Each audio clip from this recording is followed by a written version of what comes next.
a bit of a struggle there, but it's all right. And you filled the little trays up again with water? Yes, Mum. Oh, good work, Edith. You're making giant strides. Yes, Mum. Now, tonight at the party, Mrs. Bradford and I will have our coffee in here after dinner. Mr. Condamine and Dr. Bradford will have theirs in the dining room. Is that right, dear? Yes, Mum. Oh, and Edith, when you're serving dinner, try to remember to calmly in the party, please. Yes, Mum. And to the Navy, it is unnecessary to do everything at the double. Very good, Mum. Now, please. Behind. Yes, Mum. Not at one, Edith. Yes, Mum. No sign of the advancing hordes? Not yet. Oh, what? It's darling. I've been trying to persuade Edith, discourage her from being quite so fleet of foot. You mustn't mind me, everything's a little slow motion tonight. I shall welcome it. The last few days have been extremely agitating. What do you suppose induced Agnes to leave us and go get married?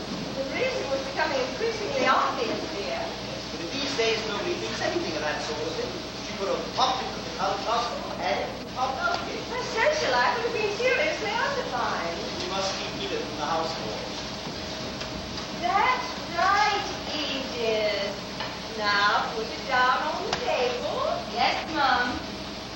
Oh, I left my cigarette case on my dressing table. Did you get it for me? Yes, sir. There now. Took her by surprise.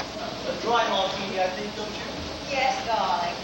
I expect Madam our party will want something sweeter. Well, we'll have this one for ourselves, anyhow.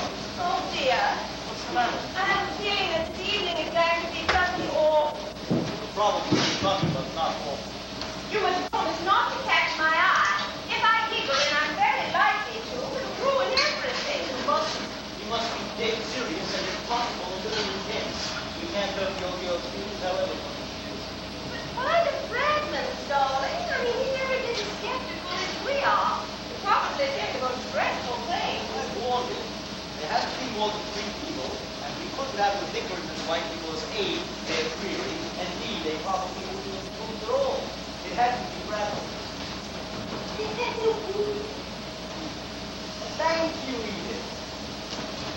A steady dozen. Yes, sir. We might take a walk about with a hook on it, the way they do in the Portland places. Here, try this.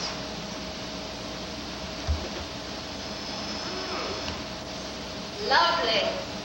Right then. To the unseen. I must say that's a wonderful title. If this evening is successful, I shall start on the first draft tomorrow. How extraordinary it is. What? Oh, I don't know. Being in it right at the beginning of something, it gives one rather an odd feeling. Do you remember how I got the idea for The Light Goes Out? Suddenly seeing that haggard, ragged woman in the reality of it. Of course I remember. We sat there half the night talking about it. She certainly came in very happy. I wonder if it was. Or if she ever knew what he ever recognized that description of herself, poor thing. Well, it's to her anyhow.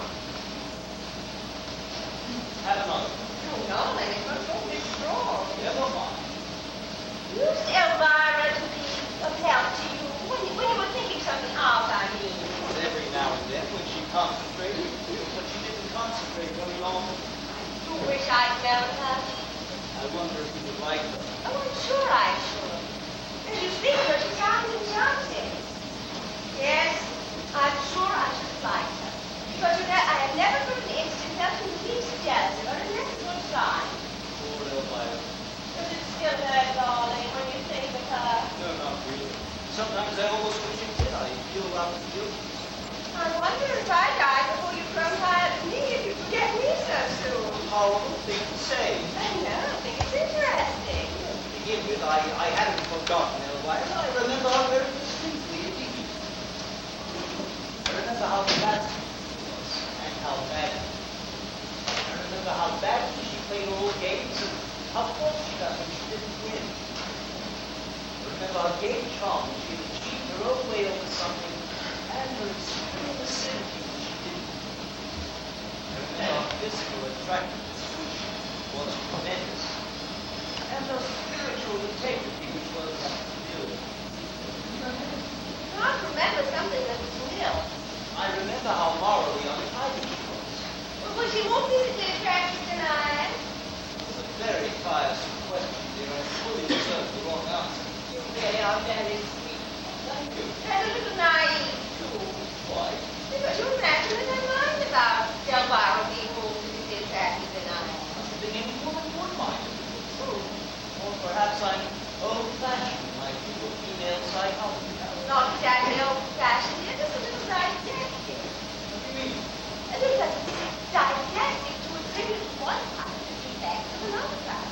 For instance, just because you know perfectly well that Elvira would mind it horribly if you found another woman more physically attractive than she was, well, it doesn't necessarily follow that I should. Elvira is a more physical person than I am. I'm certain of that. It's all a question of degree. I love you, Mother. I know you do. But by no stretch of the imagination can it be described as a first-time careless rapture. What would you like to do? Good God, no. Wasn't that a shade movie? We were neither of us adolescents, Charles. We've neither of us led exactly prim lives, have we? We've both been married before. No. Careless rapture at this stage would be incongruous and embarrassing. I hope I haven't been anywhere disappointed, my dear. Don't you be naughty. After all, your first husband was a great deal older than you, wasn't he? I should like to think that he was missed out all the long time. There's no Miss Charles when he goes to the car. Sorry, Mother. And as far as Boston's female psychology is concerned, there's a strong vein of it in you. Oh, I've heard that said about Julius Caesar. Julius Caesar is neither here nor there. Maybe, for all you know, you can ask that Lockhart. You really are awfully irritating when you're determined to be witty at all costs. Almost superstitious. That's exactly what Elvira used to say. And I'm not at all surprised. I never imagined that physically triumphant as she was, that she was entirely lacking in perception. Darling, There you go again. as I think I mentioned before, I love you, my love. Poor Elvira.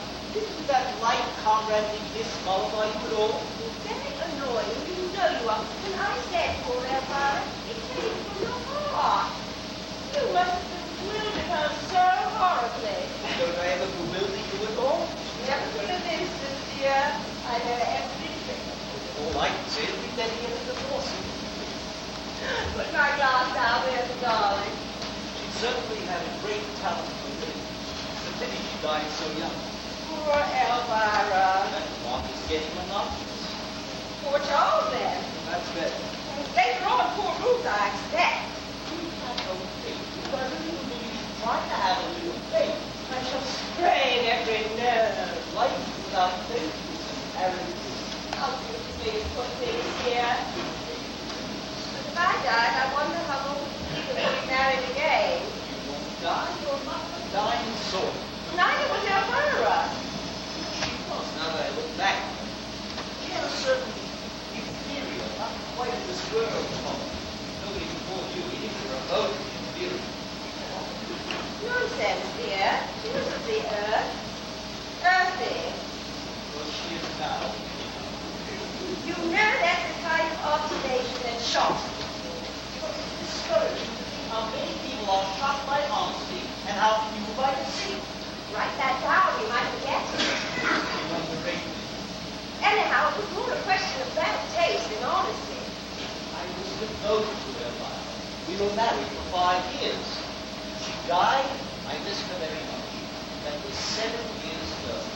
I have now, with your help, my love, risen above the whole thing. Admirable. But in tragedy, she's often our lives, I still say, with prophetic foreboding, poor Ruth. That's probably the tragedy. It might be Madame Arpati. She'll come on a bicycle. She goes everywhere on a bicycle. It really is very spirited of the old girl. Shall I go, or shall we let you have a look? Wait a minute, see what happens. Perhaps she didn't hear. Probably down on one knee in a free sprinting position, waiting for Yes. Yes, sir. Dr. and Mrs. Bradman. We're not late, are we? I only got back from the hospital about half an hour ago. Of course not. Madam Arcani hasn't arrived yet. Oh, that must have been her with horse coming down the hill. I said I thought it was. Oh, then she won't be long. We've been looking forward to it. We are really quite excited. I guarantee that Violet will be good. I made her promise. There was no need. I'm absolutely thrilled. I've only seen Madame McCarthy 2 or 3 times in the village. I mean, I've never seen her do anything more peculiar, if you know what I mean. No drive on meeting? No, by all means. Why, she certainly is a strange woman. There's only a chance remark of the business about seeing her up on the knoll on Midsummer's Eve, just in sort of Indian roads, that made me realize that she was psychic at all. Then I began to think why I was. Apparently, she's been a professional in London for years. Oh, it is funny, isn't it? I mean, anybody doing it is a profession. I believe it's very lucrative. Oh, no, you believe in it. Come on. Do you think there's anything really genuine about it at all? No, I'm afraid not. But, although I do think it's interesting how easily people allow themselves to be deceived. Oh, but she must believe it herself, mustn't she? Or is the whole thing a thing? Oh, I suspect the worst. A real professional show.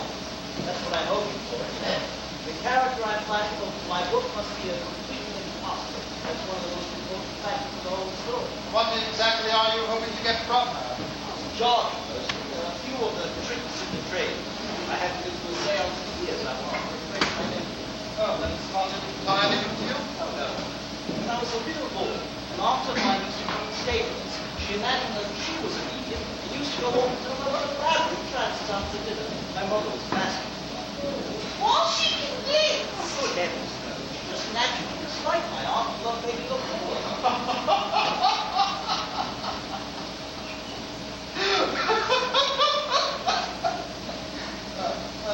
Then I gather there were never any tangible results. Oh, sometimes she didn't do so badly.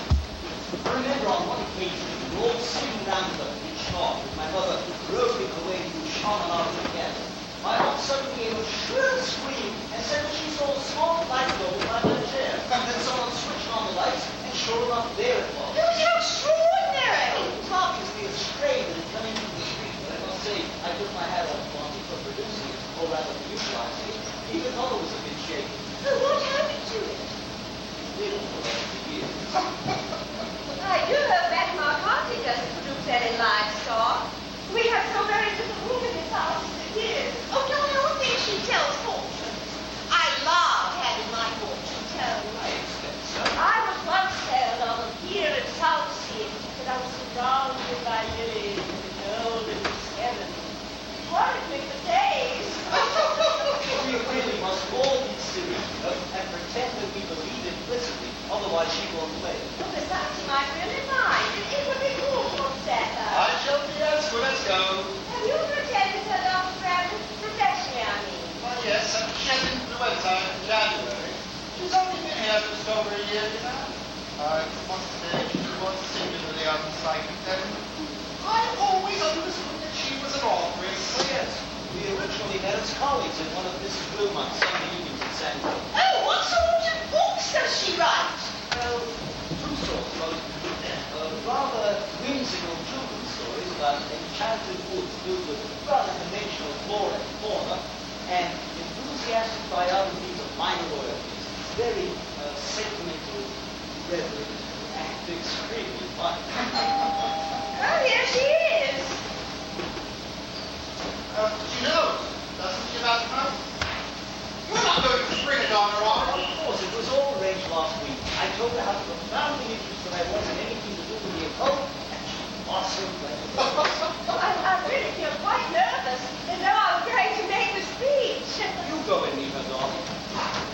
Madam! My bicycle up against that little bush. It'll be perfectly all right if no one touches it. Madam Katie! It was so very nice of you to come all this way. My dear Madam Arcani. I'm afraid I'm rather late, but I have a sudden presentiment that is going to have a puncture. my cough. And then, of course, I didn't have a puncture at all. Perhaps you will on the way home. Dr. Bradford, the man with the gentle hand. I'm delighted to see you looking so well. This is my wife. Oh, we are old friends. We meet coming out of shop. Like a cocktail? If it is a dry martini, yes. If it's a concoction, no. Experience has taught me to be very wary of concoction. It is a dry martini. Delicious. It was wonderful cycling through the woods this evening. I was deafened with bird song. Oh, it's been lovely all day. The evening is the time. Mark my words. Oh, thank you. Cheers. Cheers. Don't you find it very tiring bicycling everywhere? On the contrary, it's stimulating. I was getting far too sedentary in London, in the corridors and flats with the dim lights. It had to be dim, you know. The clients expected. Well, I must say, I find bicycling very amusing. Steady living, that's what counts. Once you get the knack of it, you need never look back. On yet and away you go. There's no man pushing up those awful hills. Knack again. Down with your head, up with your heart, and you're over the top like a flash and skimming down the other side like a dragonfly. This is the best dry martini I've had for years. Will you have another? You're a very clever man. Anyone can write a book, but it takes an artiste to make a dry martini that is dry enough. Are you writing anything nowadays, man, for party? Every morning like clockwork. 7 till 1. Is it a novel or a memoir? It's a children's book. It's a very small animal. I have to finish it by October to catch the Christmas sales. It's a book about little tiny animals and the hero is a lost beetle. I have to give up my memoirs of Princess Harry before she died in April. I talked to her the other evening and she implored me to go on with it, but I just didn't have the heart.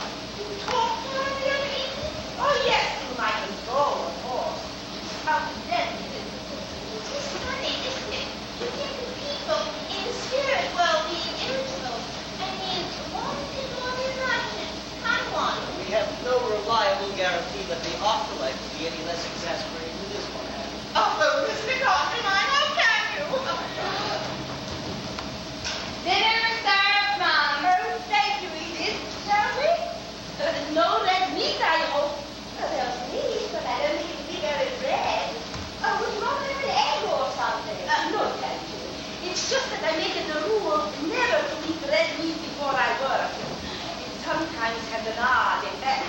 What sort of an effect? Nothing of the least important. If it isn't too red, it won't matter. Anyhow, we'll risk it.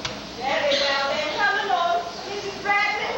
Get your coffee or Charles is right.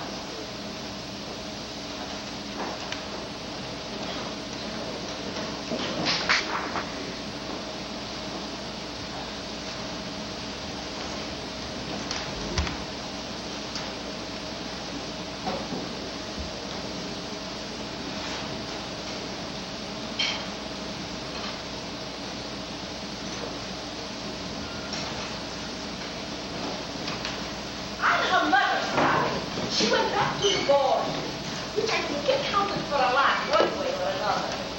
Even as a child, she was given to the most violent, destructive tempers. Very red, you know. Yes, she must be. My control was quite scary on the night when you were talking. I could hear it in her voice. After all, she's only a child. But you always use a child as a control. Oh, yes, they're generally bad.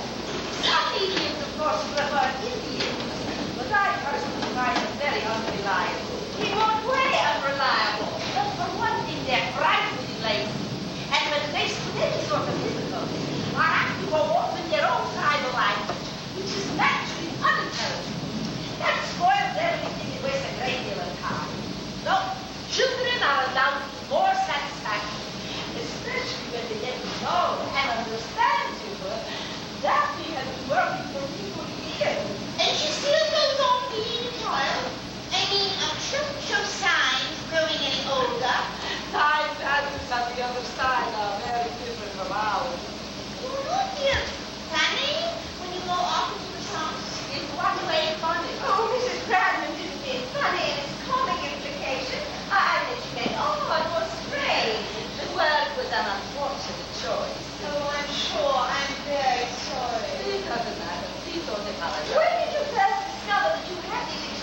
quite tiny. My mother was immediately born, you know, so I had every opportunity of starting on the ground floor, as you might say. I had my first practice when I was 4 years old, and my first ectoplasmic manifestation when I was 5½. Oh, what an exciting day that was! I shall never forget it. Of course, the manifestation was quite small and of short duration, but for a child of my tender years, it was most gratifying. Mother, must you be silly? She was. Can you foretell the future? Certainly not. I didn't move a fortune teller so strongly. Really? Why? Because it's a lot of guesswork and things mixed up with it. Even when the gift is genuine, which it only occasionally is. You can't count on it. Why not? Time again. Time is the reef upon which all frail mystic ships are wrecked. Oh, you mean because it has never yet been proved that the past, the present, and the future are not all one and the same thing? I long ago came to the conclusion that nothing has ever definitely been proven about anything. How very wise. I want you to leave the dining room just as it is for tonight, Edith. You can clear the table in the morning. Yes, ma'am. And we don't wish to be disturbed for the next hour or two for any reason whatsoever. Yes, ma'am. Is that quite clear? Yes, ma'am. Oh, and if anyone should telephone, tell them that we're out and take a message. Unless it's an urgent call for George. Unless it's an urgent call for Dr. Bradley. Yes, ma'am. There isn't likely to be one, is there? Oh, no, I don't think so. Once I am off, it does not make any difference. But an interruption in the preliminary stages would be disastrous. Oh, I wish the men would hurry up. I feel terribly excited. Please don't. It makes everything much, much more difficult. No, Madam Aunt Holly, time is drawing near. Who knows? It may be receding. Very true. I hope you feel in the mood, Madam Aunt. It is not a question of mood. It's a question of concentration. Oh, you must forgive us being so impatient.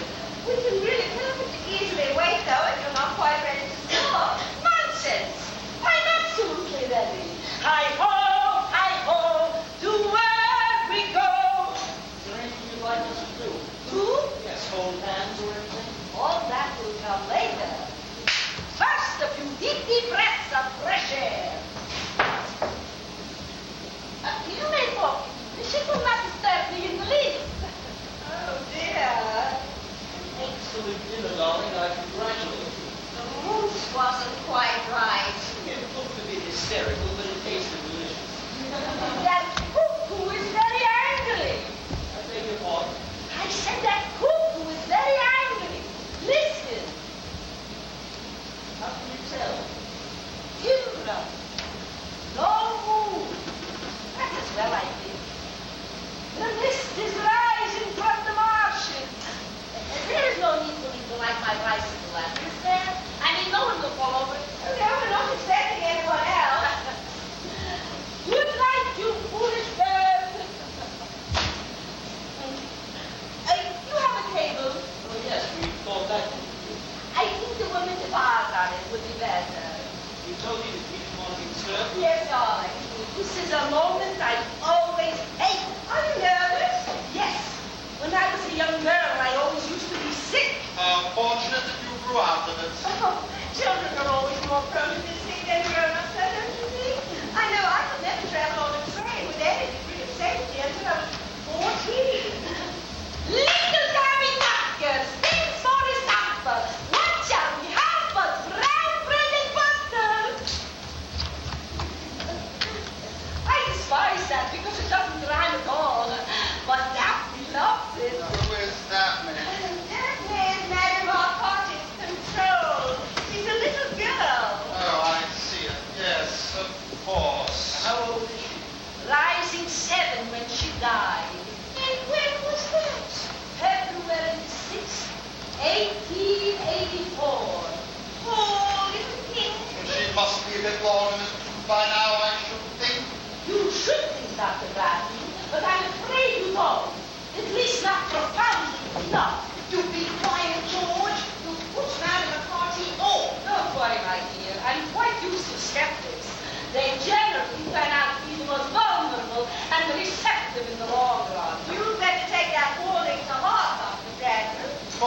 me, Madam McCarthy, I assure you I am most deeply interested.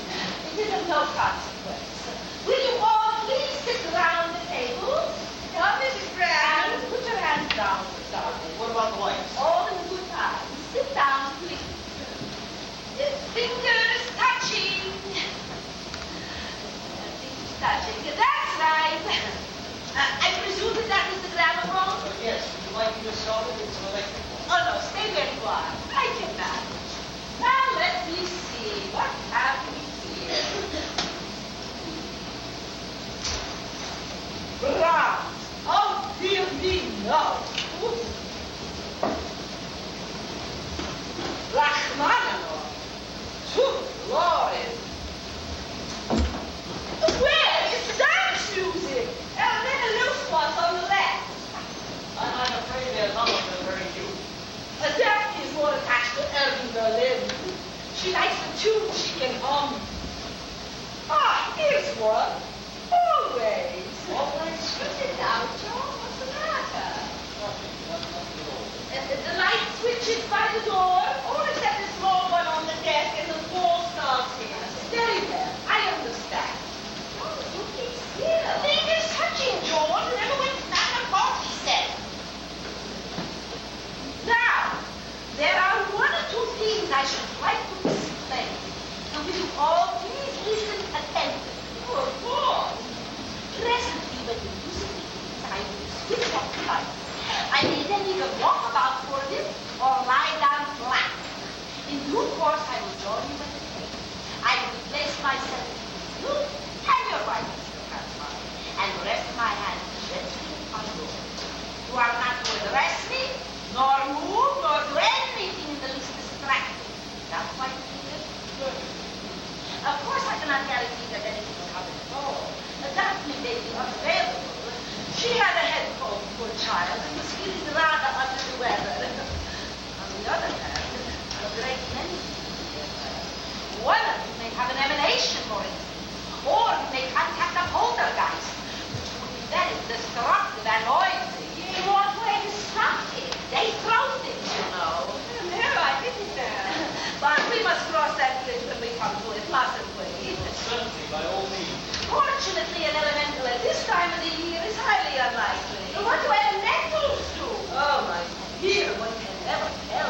Yet that's the unpredictable. They usually take the form of a very old being. I don't think I should like that. Occasionally reaching hurricane velocity. Oh, you don't think we should remove some of the more grateful ornaments from the mantelpiece before we start? No, that will not be necessary. I have my own methods of dealing with elementals. I'm so glad.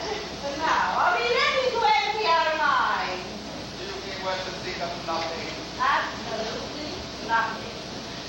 Concentrate on the space or a non-stick bulb. That's really the best way. I shall do my damnedest. Good work. I will now stop the music.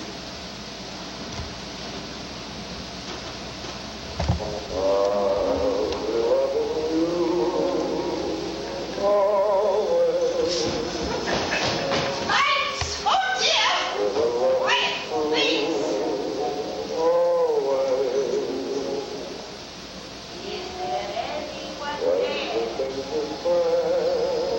Is there anyone there? One rap for yes, two raps for no. Is there anyone there? Oh! Shh! Is that you? Is your cold better, dear?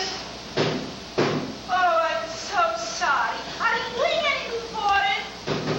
Oh, I'm afraid she's rather fretful. Is there someone there who wishes to speak with someone here? Ah, now we're getting somewhere. Oh, Daphne, dear, don't do that. Please, you're hurting me.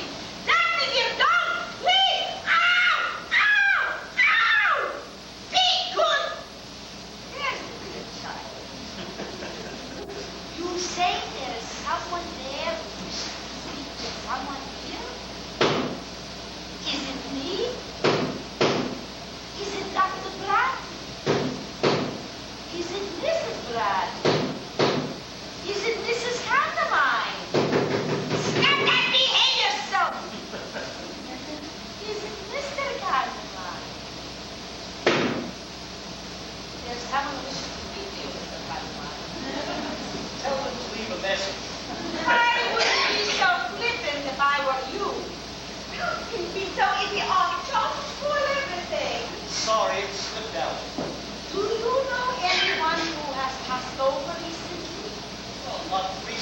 except my cousin in the civil service, and he wouldn't be likely to want to communicate with me. We haven't spoken in years.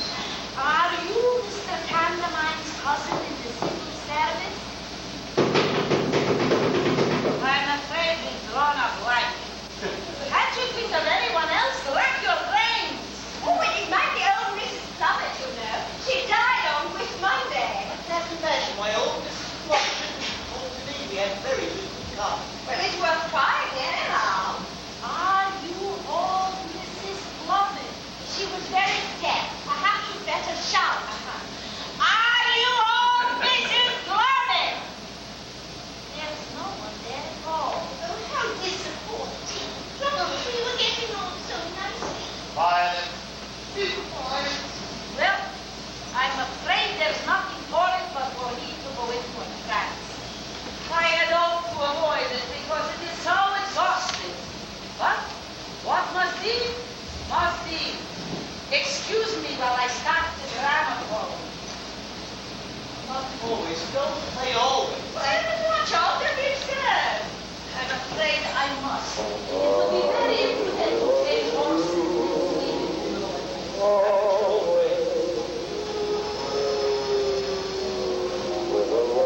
Little tiny Tapa, little tiny Tapa. That will be down. Android out. George, please. Good God.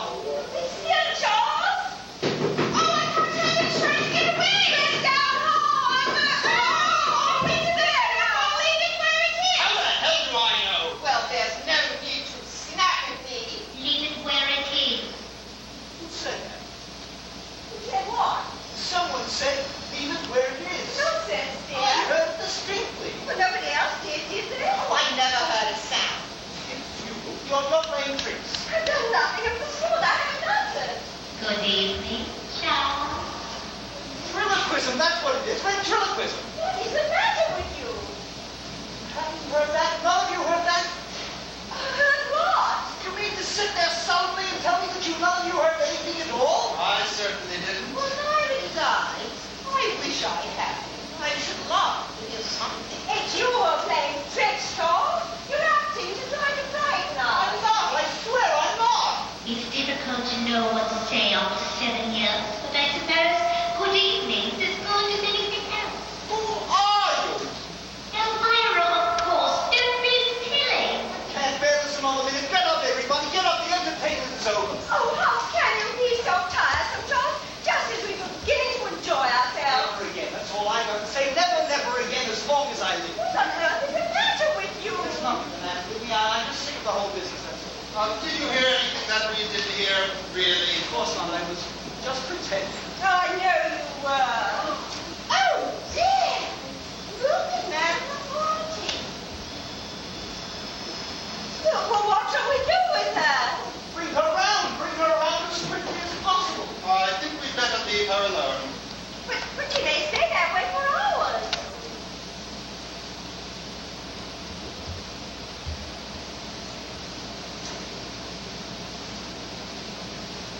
She's out all right. Bring her around. It's dangerous to leave her like that. Charles, you really are behaving most peculiarly. Wake up, Madam. Arcadi, wake up and Here, get here. in the Go hole. easy, old man. Get some brandy. Give us some brandy. Help me into the sofa with a brandy. Wake up, Madam Arcadi. Wake up. People can't be talking about something. Wake up. Here's the brandy. Oh, she's coming round. Be careful, Charles. You're spilling it all down the stairs. What? That's that. Are you all right? Frankly, I've never felt better in my life. Would you like some more brandy? Well, that's what that funny taste is in my mouth. Well, really, fancy you allowing them to give me brandy after brandy. You should know better. Brandy on top of the cracks will be catastrophic. Please take it away. I probably won't sleep a week tonight as it is. No, I shan't. Why on earth not? The whole experience has unhinged me. Well, what happened? Was it satisfactory? Well, nothing much happened, Madam Arcadi, after you went off. Something happened. I know something happened. No ectoplasm, that's a thing. Any apparition? Not the thing. No poltergeist?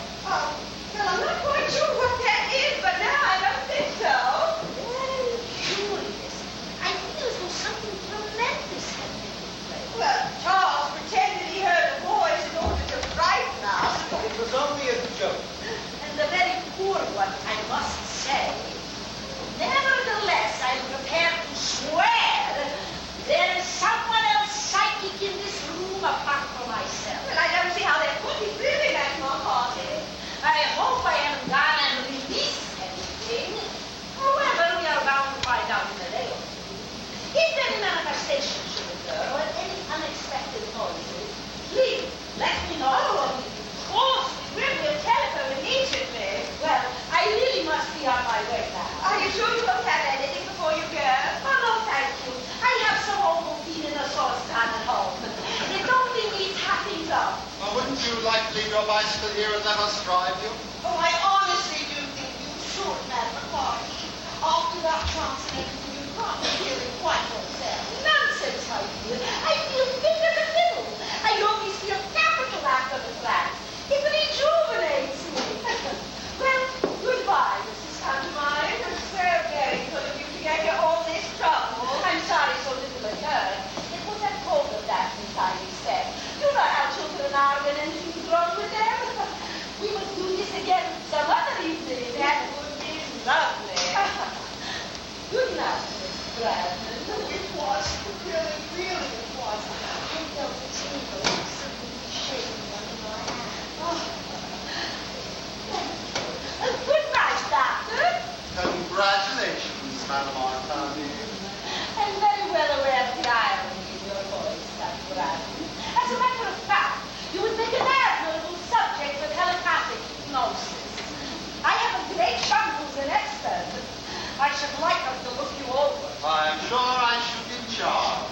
Well, good night, everyone. And next time, we must really put our backs into it. Oh, dear. Oh, be careful, Mrs. Cartwright. She might hear you. Really, I can't. I've been holding this in for ages. Oh, she certainly put you in your place, George, and served you right. She's raining mad, of course. Mad as a Oh, hatter. who thinks she really needs? Of course not. The whole thing's a put-up job.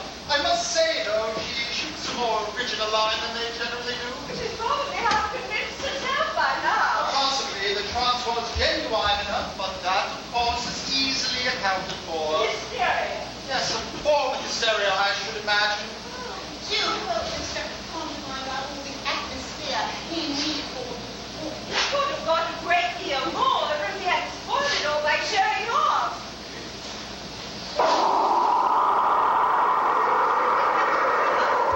Perhaps it was one of those whatchamacallits that Madam McCarthy was talking about. Elemental. No, it couldn't be. She distinctly said that it was the wrong time of year for elementals. The old girl's gone pepping off down the drive for heavens. She had a bit of trouble writing around. Oh, poor thing.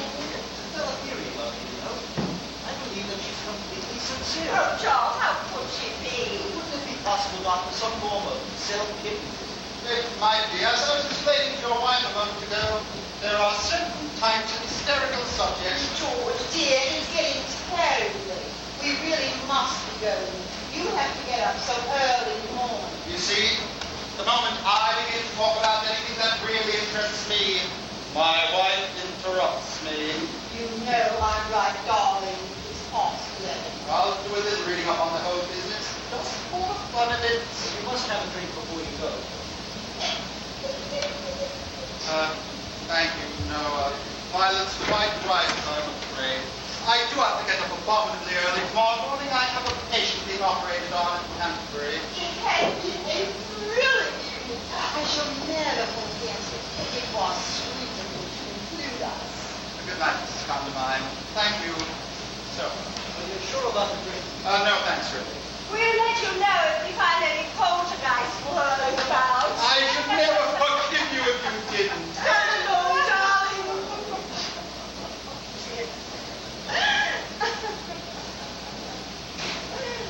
Well, darling, would you say the evening had been profitable? I suppose so. I must say it was extremely funny at moments. Certainly was. What's the matter? Matter? Yes, you seem odd somehow. You feel quite well? Perfectly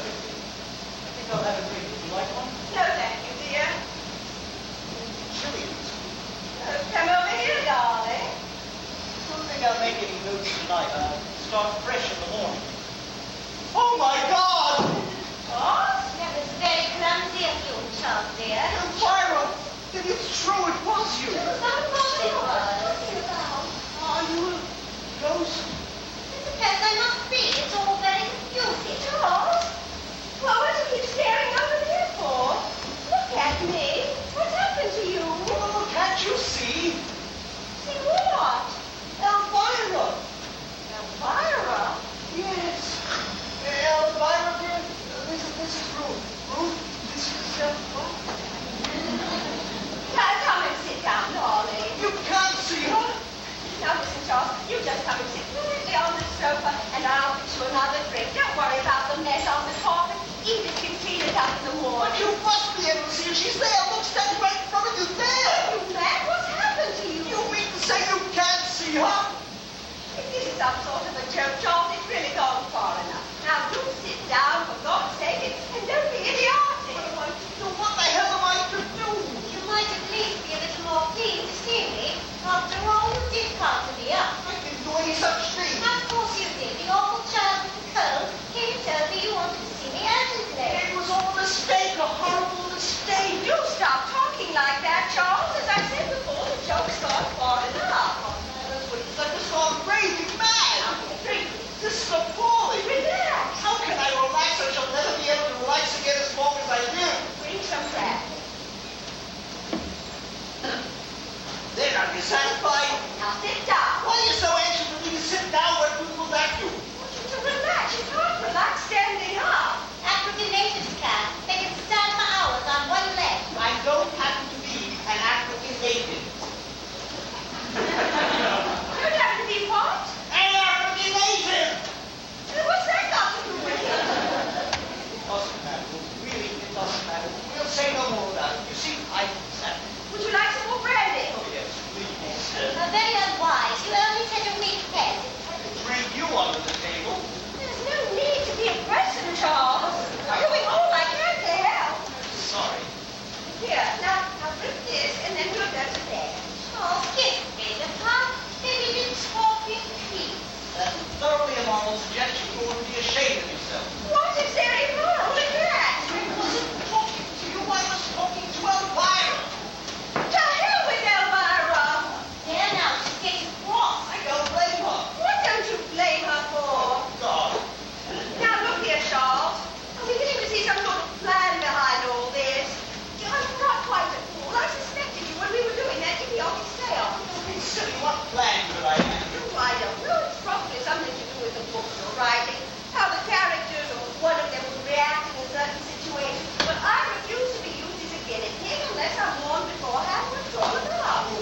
Elvira is here. She's sitting a few yards away from you. Yes, darling. I see her distinctly. Under the desk with a zebra. I refuse to stand here arguing any longer. Hooray. Shut up. How dare you speak to me like that? Oh, dear, listen, I do please. not listen to any more of this nonsense. I'm going to bed. I'll leave you to turn off the lights. I shan't be asleep. I'm too upset. So you can come in and say good night to me if you feel like it. That's big of her, I must say. Be quiet. You're behaving like a gunsnipe. That is all I have to say. Good night, Charles. Ruth, It was one of the most enjoyable half hours I've ever spent. oh, Elvira, how could you? Poor Ruth. This is obviously an hallucination, isn't it? And I'm afraid I don't know the technical term for it. What am I to do? What Ruth suggested. Relax. Where did you come from? Do you know, it's very peculiar, but I've sort of forgotten. Who are you to be here indefinitely? I don't know that either. Oh, my God. Why, would you hate it so much if I was? You must admit it would be rather embarrassing. Nonsense. It's all a matter of adjusting yourself. Anyhow, I think it's hard of you to be so unwelcoming and disagreeable. Well, look here, Elvira. I do. I think you're mean. Well, try to see my point, dear. I've been married to a group for 5 years, and you've been dead for 7. Not dead, Charles. Not sober. Since it's vulgar to say dead where I come from. Pass over then. At any rate, not the drink here. The least you could do is make a pretense of being amiable about it. Oh, my dear, I would like it one day. I don't think you love me anymore. We shall always love the memory of you. You mustn't think me unreasonable, Charles, but I really am a little hurt. I came back here at a great inconvenience, and you've been thoroughly churched ever since I arrived. Believe me, Elvira, I most emphatically did not send you. There's been some mistake. Well, if somebody did it, the child said it was you. Now remember, I was playing backgammon with some sweet elderly Oriental gentleman. I think his name was Genghis Khan. And I just grabbed double sixties, and the next thing I knew, I was in this room. It must be your subconscious. You must find out if you're going to stay or not, and we can make arrangements accordingly. I don't see I can. Well, try to think. Isn't there anyone that you know that you can get in touch with over there on the other side of whatever it's called who would advise you? I can't think. It seems so far away, as if I've dreamed it. You must know somebody else besides Genghis Khan. Charles! I'm not a crime. I don't think I'm able to. What do you want to cry for? Seeing you again and you being so irascible, just like you always used to be. I don't need to be irascible. You don't mind, darling, I never really did. So, isn't it not? No, I don't think so. What happened to my... What? I don't think you can. Do you want to? Oh, well, fine. Oh, my darling, what is it?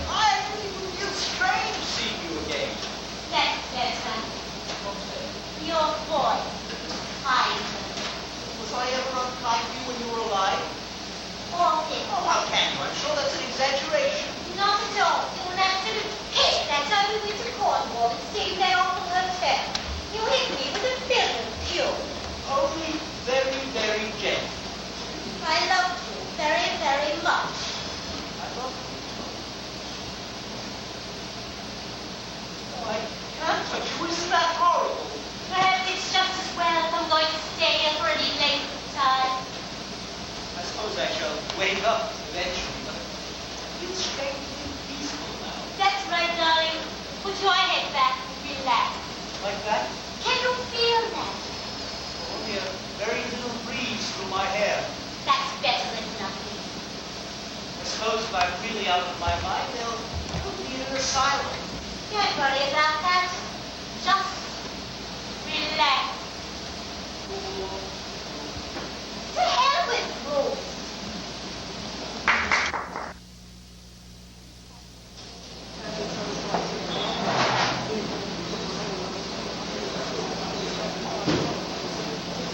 Good morning, darling. Yes, it certainly is. What certainly is what? Oh, good morning. A very tremendously good morning. There isn't a cloud in the sky, and everything looks beauty one. Need to be keeping your breakfast hot. Better ring. Anything interesting in times? Silly, Charles. I intend to work all day. Good. It's amazing about daylight, isn't it? How do you mean? Oh, it reduces everything to normal. Does it? Yes, it does. Well, I'm very glad to hear it. You're very glacial this morning. Are you surprised? Frankly, yes, I expected more of you. No, really? I've always looked upon you as a woman of perception and understanding. Well, perhaps this is one of my off days. Good morning, Edith. Morning, sir. Feeling fit? Morning, sir. Thank you, sir. How's cook? Quite the gentleman. I have an answer. You should begin every day by asking everyone how they are. It was the real. Yes, sir. We don't know you, will you? Yes, sir. That will be all at the moment, Edith. Yes, Mum. I really don't see what I've done that's so awful. You behaved abominably last night. You wounded me and insulted me. I was the victim of an aberration. No, sir, you were drunk. Drunk. You had 4 very strong dry martinis before dinner. A good deal too much burgundy at dinner. Heaven only knows how much port and pool was Dr. Bradford while I was doing my best to entertain that mad woman. And then 2 double brandies later on. I gave them to you myself before she was drunk. So that's your story, is it?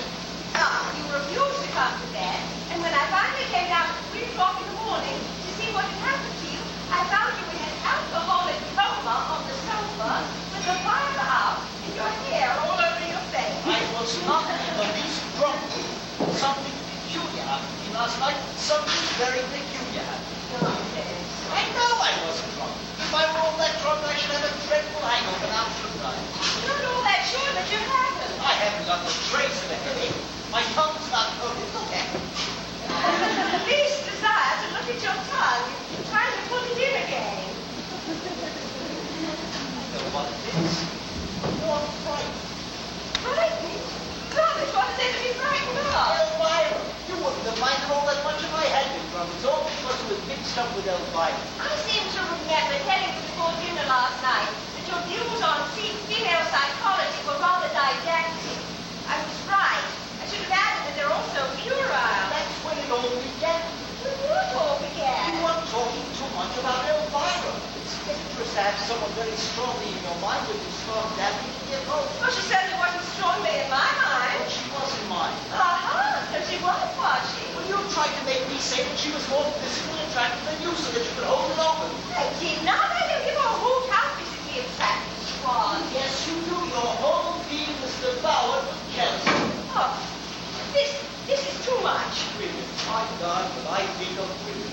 Your views on women are academic, to say the least of it. Just because you've always been dominated by them, it doesn't necessarily follow that you know anything about them. I have never been dominated by anyone. You were handwritten by your mother until you were 23. And then you fell into the clutches of that awful Mrs. Whatever her name was. Whoever. I'm really not interested. Then there was Elvira. Oh, she ruled you with a rod of iron. Elvira never ruled anyone. She was much more elusive. That was her greatest charm. And then there was Maud Charteris. There was Maud Charteris lasting exactly 7.5 weeks, and she cried all the time. Oh, the tyranny of tears. And then there was You wish to make an inventory of my sex life here. I think you'd only be able to tell you. List out several episodes. I'll consult my diary and give you the complete list after lunch. It's no use trying to impress me with your routine amorous exploits. The only woman in my entire life who's ever attempted to dominate me is you. You've been at it for years. That is entirely untrue. Oh, no, it isn't. You forced me and bullied me and ordered me about. You won't even let me have a hallucination. Charles, alcohol can ruin your whole life if you once let it get hold of you. Once and for all, Ruth, I would like you to understand that what happened last night was nothing whatever to do with alcohol. Now, you very adroitly rationalize the whole affair for your own satisfaction, but your deductions are based on complete fallacy. I really gradually it was an aberration, some sort of odd psychic delusion brought on by suggestion or hypnosis. I was stone cold sober from first of all, and extremely upset to the morning. You were upsetting me. How about me? Well, you behaved with a stolid, obtuse lack of comprehension that frankly shocked. I think I was more remarkably patient. I shall know better the next time. Instead of putting out a gentle, comradely hand to guide, you shouted staccato orders at me like a sergeant major. You seem to forget that you gratuitously insulted me. I did You not. called me a Dr. Snipe. You told me to shut up. And when I quietly suggested that we go to bed, you looked at me with the most disgusting leer and said that with an immoral suggestion. I was talking to Elvira. But if you were, I can only say it caused you not to have a fragrant picture of your first marriage. My first marriage was perfectly charming, and I think it's in the worst possible place you can steer at. I'm not nearly as interested in your first marriage as you think I am. It's your second marriage that is absorbing me at the moment, and frankly, it seems to me to be on the block. Only because you persist in taking up this ridiculous attitude. My attitude is that of any normal woman who doesn't get drunk and hurls abuse at her. I was not drunk. Be quiet, Charles. I'm here in the kitchen. I don't care if they hear me in the Folkestone Town Hall. I was not drunk. Charles, control yourself. How can I control myself in the face of your idiotic damn stubbornness? It's giving me claustrophobia. Well, then you'd better bring up Dr. Bradman. Can I please, Mom? Yes. Cook wants to know about lunch, Mom. You'll be into lunch, Charles? Oh, please don't worry about me. I shall be perfectly happy with a bottle of gin in my bed. Don't be silly, dear. Tell Cook you're supposed to be in, Edith. Yes, Mom. I'm going into hide this morning. Is there anything you want? Oh, yes, a great deal, but I doubt that you can get it in time. Tell Cook to put put down on my list, will you, Edith? Yes, Mum. It's something it's marked over. You have a genius for understatement. Don't worry about the table, Edith. I'll put it away. Yes, Mum. What's wrong? I am perfectly reasonable. I wasn't pretending. I really did believe that I saw Elvira. And when I heard her voice, I was appalled. Well, you put up with it for 5 years. When I saw her, I had the shock of my life. That's why I dropped the glass. Darling, you couldn't possibly have seen her. I know I couldn't have, but I did. Well, I'm willing to concede that perhaps you imagined that you did. Well, that's what I've been trying to explain to you for hours. Well, then obviously there's something wrong with you. Exactly. There's something wrong with me. Something fundamentally wrong. That's why I've been imploring your sympathy. And all I got was a sterile temperance. But you have been drinking, Charles. There's no denying that. No more than usual. Well, how do you account for it then? Can't account for it. That's what's so awful. Did you feel quite well yesterday? During the day, I mean. Of course I did. What did you have for lunch? Well, you know, you had it with me. Let me see now. There was lemon sole and that cheese thing. Why should having a cheese thing for lunch make me see my deceased wife after dinner? You never know. It was rather rich. Why didn't you see your dead husband then? You had just as much of it as I did. It really isn't getting us anywhere at all. Of course it isn't. They've informed as long as you insist on describing supernatural phenomena to colonic irritation. Supernatural, grandmother. I admit she'd have been much less agitated. Perhaps you had better see a nerve specialist. I am not in the least neurotic and never have been. A psychoanalyst, then. I refuse to endure months of expensive humiliation, only to be told at the end of it that at the age of 4, I was in love with my mom. What do you suggest, then? I don't suggest anything. How are you feeling now? Well, physically, you Altogether? apart from being worried, I feel quite normal. Oh, then you're not hearing or seeing anything in the least unusual. Not on the day. You've absolutely ruined the border by the sundial. It looks like a mixed Oh salad. my God! What's the matter now? She's here again! What are you talking about? Who's here again? Elvira! Pull yourself together, don't get stirred. It's all those nasturtiums. They're absolutely vulgar. I like nasturtiums. I what? All right in moderation, but in a month like that, they're a big deal. You've got to help me. Well, what do you mean about nasturtium? Well, never mind about that now. I tell you, she's here again. You've been having quite a scene, haven't you? I can hear you right down the garden. Please mind your own business. Well, if you're behaving like a lunatic isn't my business, then nothing is. I expected this about me, wasn't it? I suppose I should feel sorry, but I'm not. How can you be so inconsiderate? Inconsiderate? Well, I like that, I must say. Oh, please. I've been doing my best to help you. I've controlled myself admirably. And I want to say right here and now that I don't believe a word about your damn hallucination. Now, up to something, Charles. There's a furtiveness in your manner for weeks now. Now, why don't you be honest about it and tell me what it is? You're wrong. You proved nothing. You're dead You're wrong. not I trying to have understand me. For some obscure reason, you're trying to goad me into doing something I shall regret. But I'm not going to put up with it anymore. You're making me utterly miserable. Just stay away from me. Let her have a good cry. It'll do her good. You're utterly heartless. Harmless. I wasn't talking to you. I was talking to Elvira. Well, talk to her then. Talk to her until you're blue in the face. Only don't talk to me. Help me, Elvira. How? Make her see you or something. I'm afraid I couldn't manage that. It's technically the most difficult business. Frightfully complicated. Takes years of study, you know. You are here, aren't you? You're not an illusion. I may be an illusion, but I most definitely am here. How did you get here? I told you last night. I don't remember. Make me a promise to alone. What kind you are, making me feel so unwelcome. I've never been treated so rudely. I don't mean to be rude, but should It's all your fault for having married a woman who can't see past the nose in her face. If she had a brain of real affection for you, she would believe what you tell her. How can you expect anybody to believe this? You'd be surprised how gullible people are. We often laugh about it on the other side.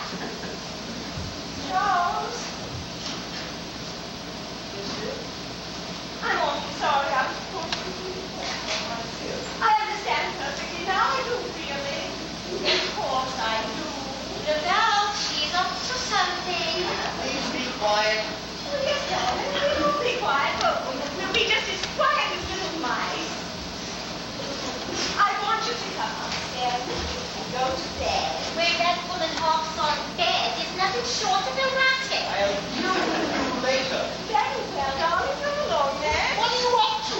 I'm not up to anything. I just want you to go quietly to bed and wait there until Dr. Bradley comes. You're wrong. You're dead wrong. You have you in a straitjacket before you know where you are. You must help me. My dear, I will with pleasure, but I can't think of how.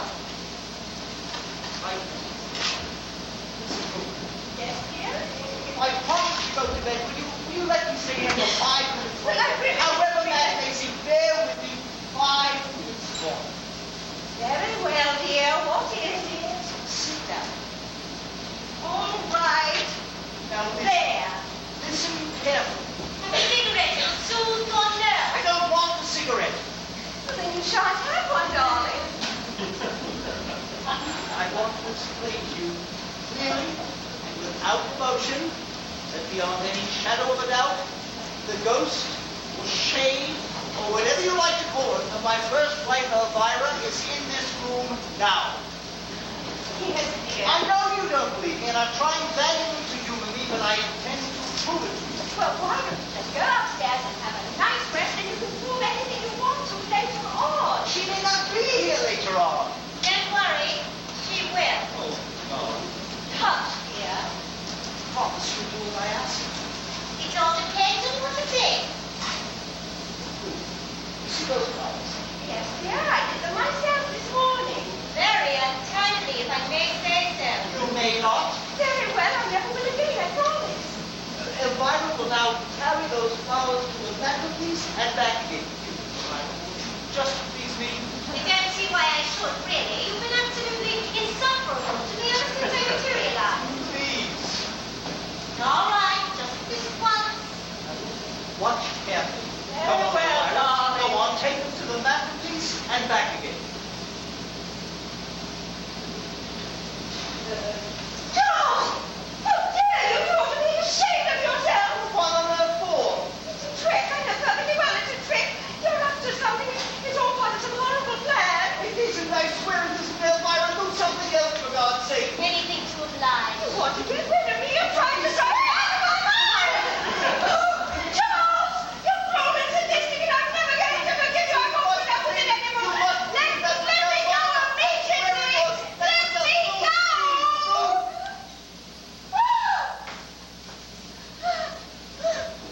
Charles, this is madness. Sheer madness. It's some sort of auto-suggestion, isn't it? There's a kind of hypnotism. Swear to me and tell me that. Swear to me and tell me that. Hypnotism, my foot.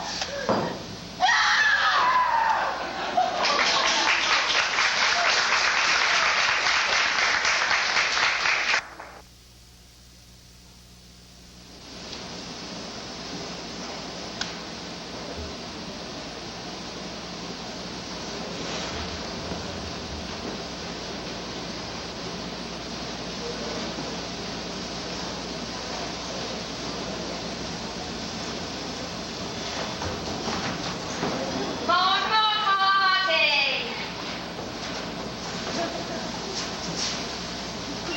My dear Mrs. Calamari, I came directly. I got your letter. It was very good of you. Good? There's nothing good about it. I looked at one and there's an outing. It's so bad. Will you have some tea? China or Indian? China. Good. I never touch Indian. It upsets my vibration. Oh, do sit down. This is a very interesting book.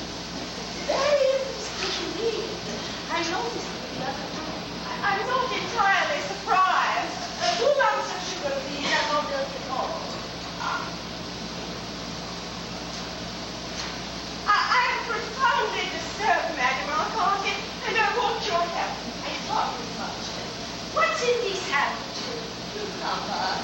Could be better. Fire away. It's not awfully difficult to explain. The facts first, explanations later. But it's the facts that are so difficult to explain.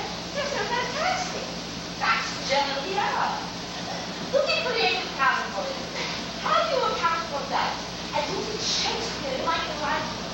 How do you explain Mozart snatching sounds out of the air and putting them down on paper when he was practically a baby?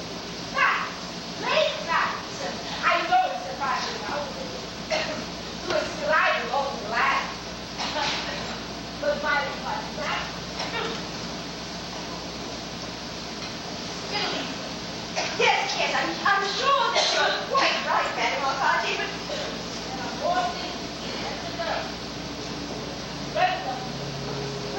You certainly are.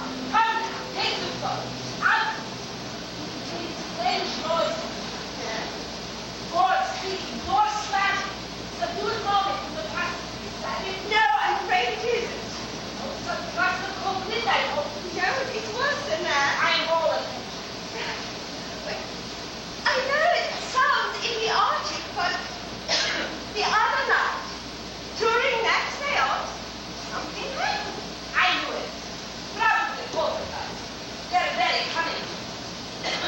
They sometimes like go on today. Did you know that my husband has been married before? Yes, Heather. His first wife, Elvira, died comparatively young. Where? Here in his house in Stereo. They lie. She was convalescing after pneumonia, and one evening she started to laugh helplessly at one of the previously musical programs and died of a heart attack. And she materialized the evening after I was gone. Not to me, but to my husband. Capital! Capital! Oh, but that's splendid! Madam Arcati, from your own professional standpoint, I can see where it might be regarded as a major achievement. A triumph, my dear. Nothing more nor less than a triumph. But from my own personal point of view, it's to say the least of it, embarrassing. At last, a genuine materialization. Please do sit down again, Madam Arcati. How can anyone sit down at a moment like this? It's tremendous. It's the most success I've had since the Sunday case. I must nevertheless insist upon your sitting down again and controlling your natural exuberance. I fully appreciate your pride in your achievement, but I wish to point out to you that it has made my position in this house untenable, and that I hold you entirely responsible. Please forgive me. I've been alarmed with myself. How can I help you? How? Well, by sending her back immediately to wherever she came from, of course. I'm afraid that's easier said than done. You mean to tell me that she's liable to stay on here indefinitely? Difficult to say. It depends largely on her. Oh, well, my dear Madam Arcati. Where is she now? My husband has driven her into Folkestone. She was apparently anxious to see an old friend who stayed at the Grand. I did the formality, but I shall have to perform this respectful leisure. Oh, I should be very much obliged if no names were mentioned. I understand. I will keep the report confidential. This is a very small village, you know, and gossip would be most undesirable. Yes, I understand. Now, you say she is visible only to your husband. Yes, Invisible only to husband. Audible to, I presume? extremely audible. Extremely audible. Your husband was devoted to her? I believe so. And your husband devoted. It was apparently a reasonably happy marriage. Beg your pardon. When did she cancel? 7 years ago. Ah! That means she must have been on the waiting list. A waiting list? Yes. Otherwise, she would have got beyond the materialization stage by now. She must have marked herself for a return visit and never would have been able to accomplish it unless there was a strong influence of some. Do you mean that Charles, my husband, wanted her back all that much? Possibly. Or it might have been of her own determination. Oh, that sounds very much more likely. More. I cannot help it.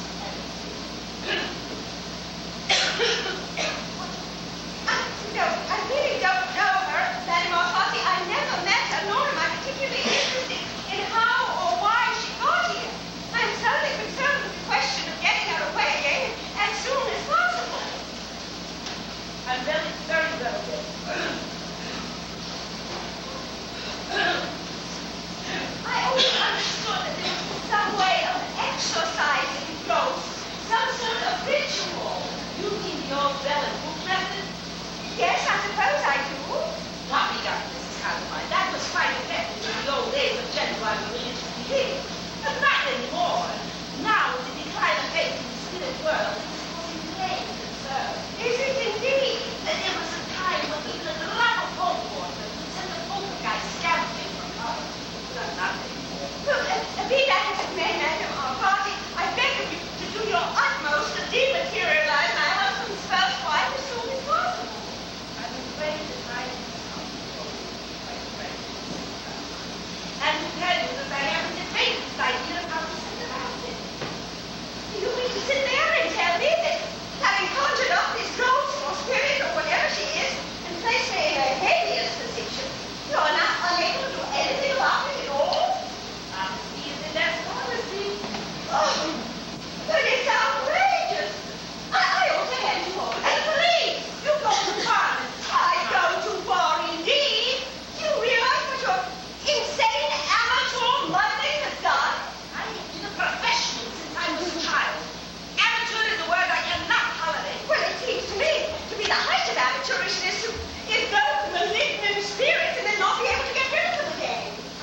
something. I will notify the technical research people as soon as possible. Will they be able to help? I doubt it.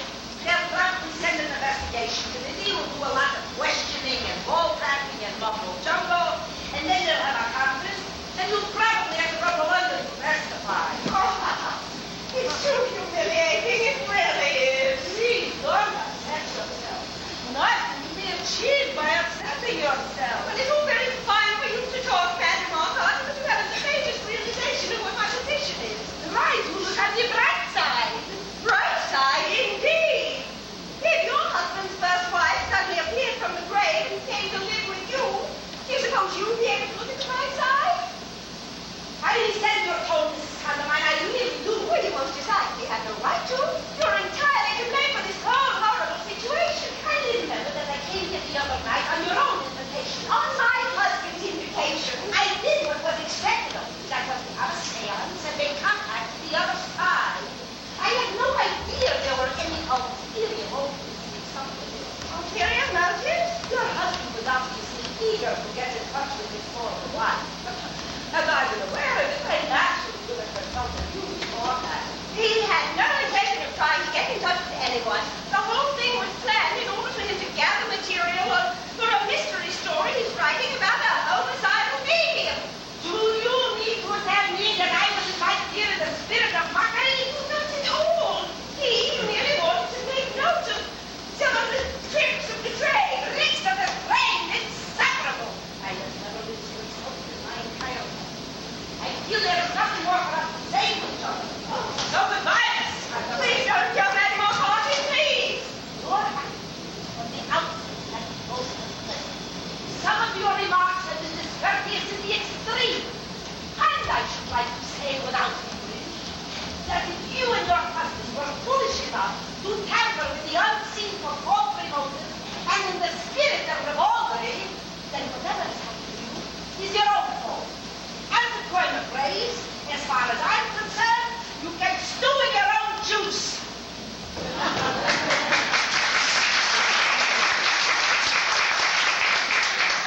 Damn! Damn! Damn!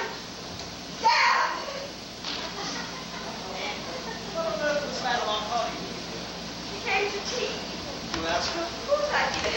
Didn't tell me you were going to. You didn't tell me that you were going to ask Elvira to come live with us. I didn't. Oh, yes, you did, darling. But you are subconscious. What was the old girl so cross about? She practically cut me dead. I told her why we invited her the other night. It was quite unnecessary and most unkind. She needed taking down a bit. She was puffing herself out like a pound of pigeon. But why did you invite her to tea? To get me exercise, walk. Oh, I do wish I could have a cucumber sandwich. I did love them so. Step to the room. What's What Elvira said. You know perfectly well I can't hear what Elvira says. She said that you got Madame Marcotte here to try to get her exercise. Is that true? We discussed the possibilities. Well, there's a snake in the grass for you. You had no right to do such a thing without consulting me. I had every right. This whole situation is absolutely impossible and you know it. If only you'd make an effort and try to be a little more friendly for Elvira, we all might have quite a jolly time. I have no wish to have a jolly time with Elvira. She certainly is bad-tempered, isn't she? I can't think why you married her. She's naturally a bit upset. We must make allowances. I was never bad-tempered, though, was I? Even when you were beastly to me. I was never beastly to you. Where is Elvira at the moment? In the chair by the table. Now, look here, Elvira. I shall have to call you Elvira sometime. Tell you to work forward calling you Mrs. Condamine all the time. It sounds too silly. I don't see why, really. Did she say anything? She said she'd like nothing better. You are so sweet, Charles, dear. I worship you. I wish to be absolutely honest with you, Elvira. Now, down to your hats, boy. I admit that I did ask Madame Marcotte here with a view to getting you exercise, but I think that if you were in my position, you would have done exactly the same thing, now wouldn't you? I shouldn't have been so obvious about it. What did she say? Nothing. She just nodded and smiled. Oh, thank you, Elvira. That was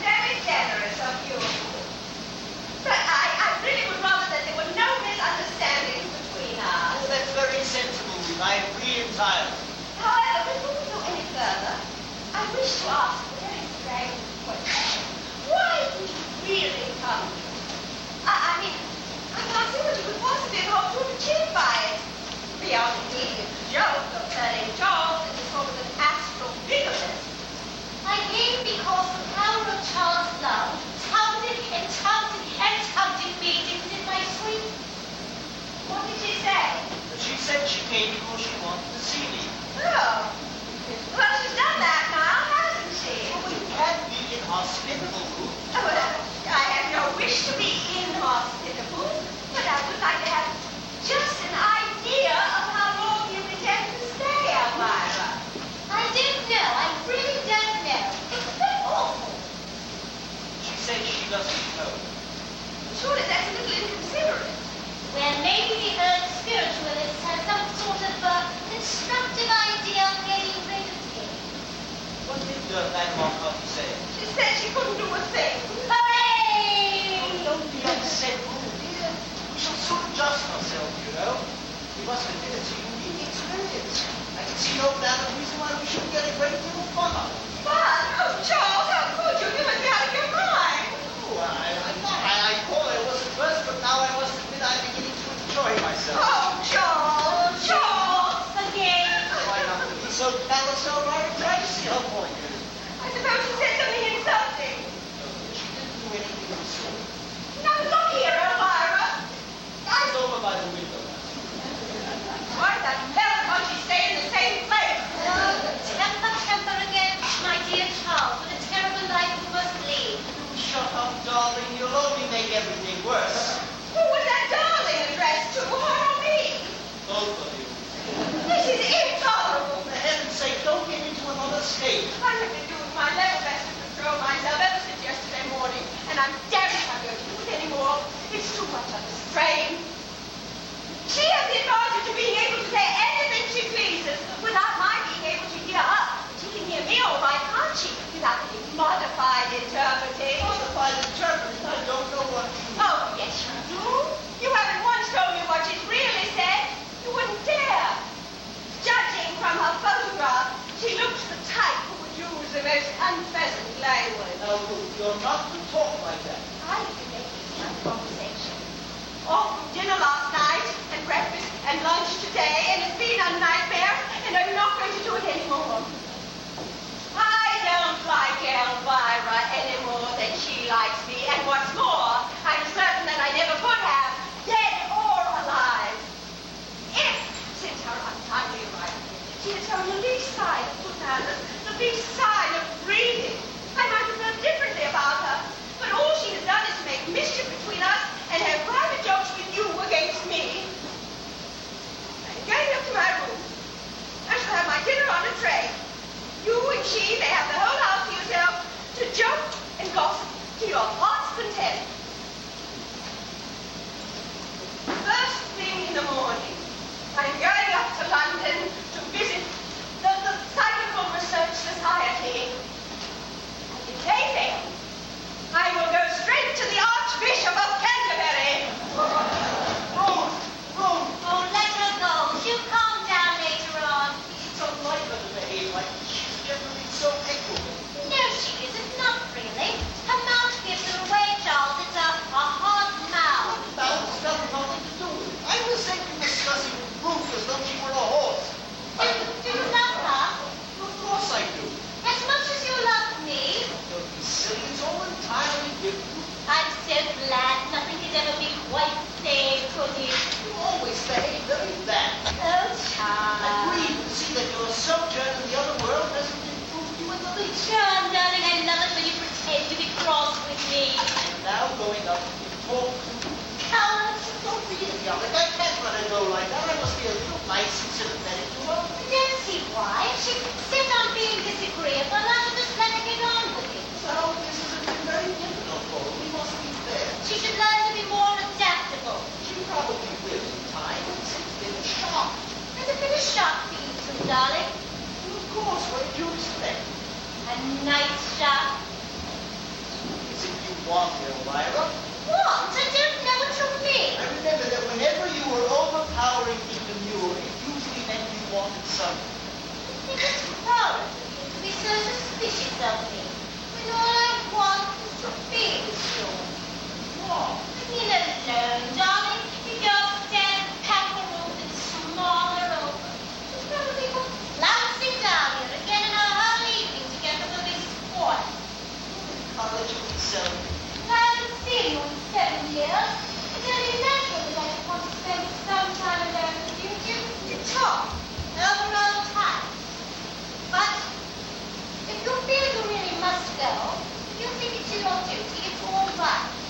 course it is. Then I don't mind. It'll be very long. Will you come down soon? You should probably dress for dinner while I'm upstairs. Oh, darling. Maybe casual or something. You don't have to dress for me. I always dress for dinner. What are you going to eat? I should love to watch you eat something really delicious. Be a good girl now. You can take a drive over if you like. Thank you, Charles.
Focus his eyes on the person he's talking to, a few rather marked irrelevancies in his conversation. I see. Do you remember any specific examples? Oh, he suddenly shouted, "What are you doing in the bathroom?" And then a little while later, while I was writing a prescription, he suddenly said, "For God's sakes, behave yourself." Oh, how sweet. Well, he often goes on like that, particularly when he's immersed in writing a book. Oh, I am not the least concerned about it, really, but I do think a rest and a change would be a good idea. Oh, well, thank you so much, Doctor. Well, would you be able to some red roses and some cherries? No, thank you. We really must be off. How is poor Edith? She'll be all right in a few days. She's still recovering from her concussion. It is funny, isn't it, that both your housemaid and your husband would fall down on the same day? Well, yes, that's the sort of thing that amuses you. Oh, I didn't mean to quite like that. Come along, my dear. You're talking too much, as usual. Oh, you are horrid, George. Goodbye. Goodbye. I'll pop in and have a look at both patients sometime tomorrow. Oh, thank you so very much, Doctor. Well, how does it feel? All right. It's only a slight sprain, you know. Is this damn screen really essential? It's a wise precaution. It will prevent you from using your left hand except when it's really necessary. My hand is getting to driving the boats, don't you see? It would be much better if you didn't. It's terribly inconvenient. Well, you can just as easily wait until tomorrow, George. Not another dreary evening at home, John. They're absolutely dusty, and I haven't seen a movie in 7 years. Oh, let me be the first to congratulate you. What's that? George, do try to be sensible, I implore you. I'm sorry, I forgot. You can drive the car if you promise to go very slowly and carefully. Your gear change is on the right. Yes. Well, use your left hand as little as possible. You much better stay home tonight. Couldn't you drive him in? Yeah, I'm afraid not. There's lots to do around the house, and there's poor Edith to be attended to. Well, I'll leave you to fight it out among yourselves, but remember, if you insist on going, carefully does it. The roads are very slippery anyhow. Come along, Violet. Goodbye again, Mrs. Conrad. Goodbye, Miss Conroy.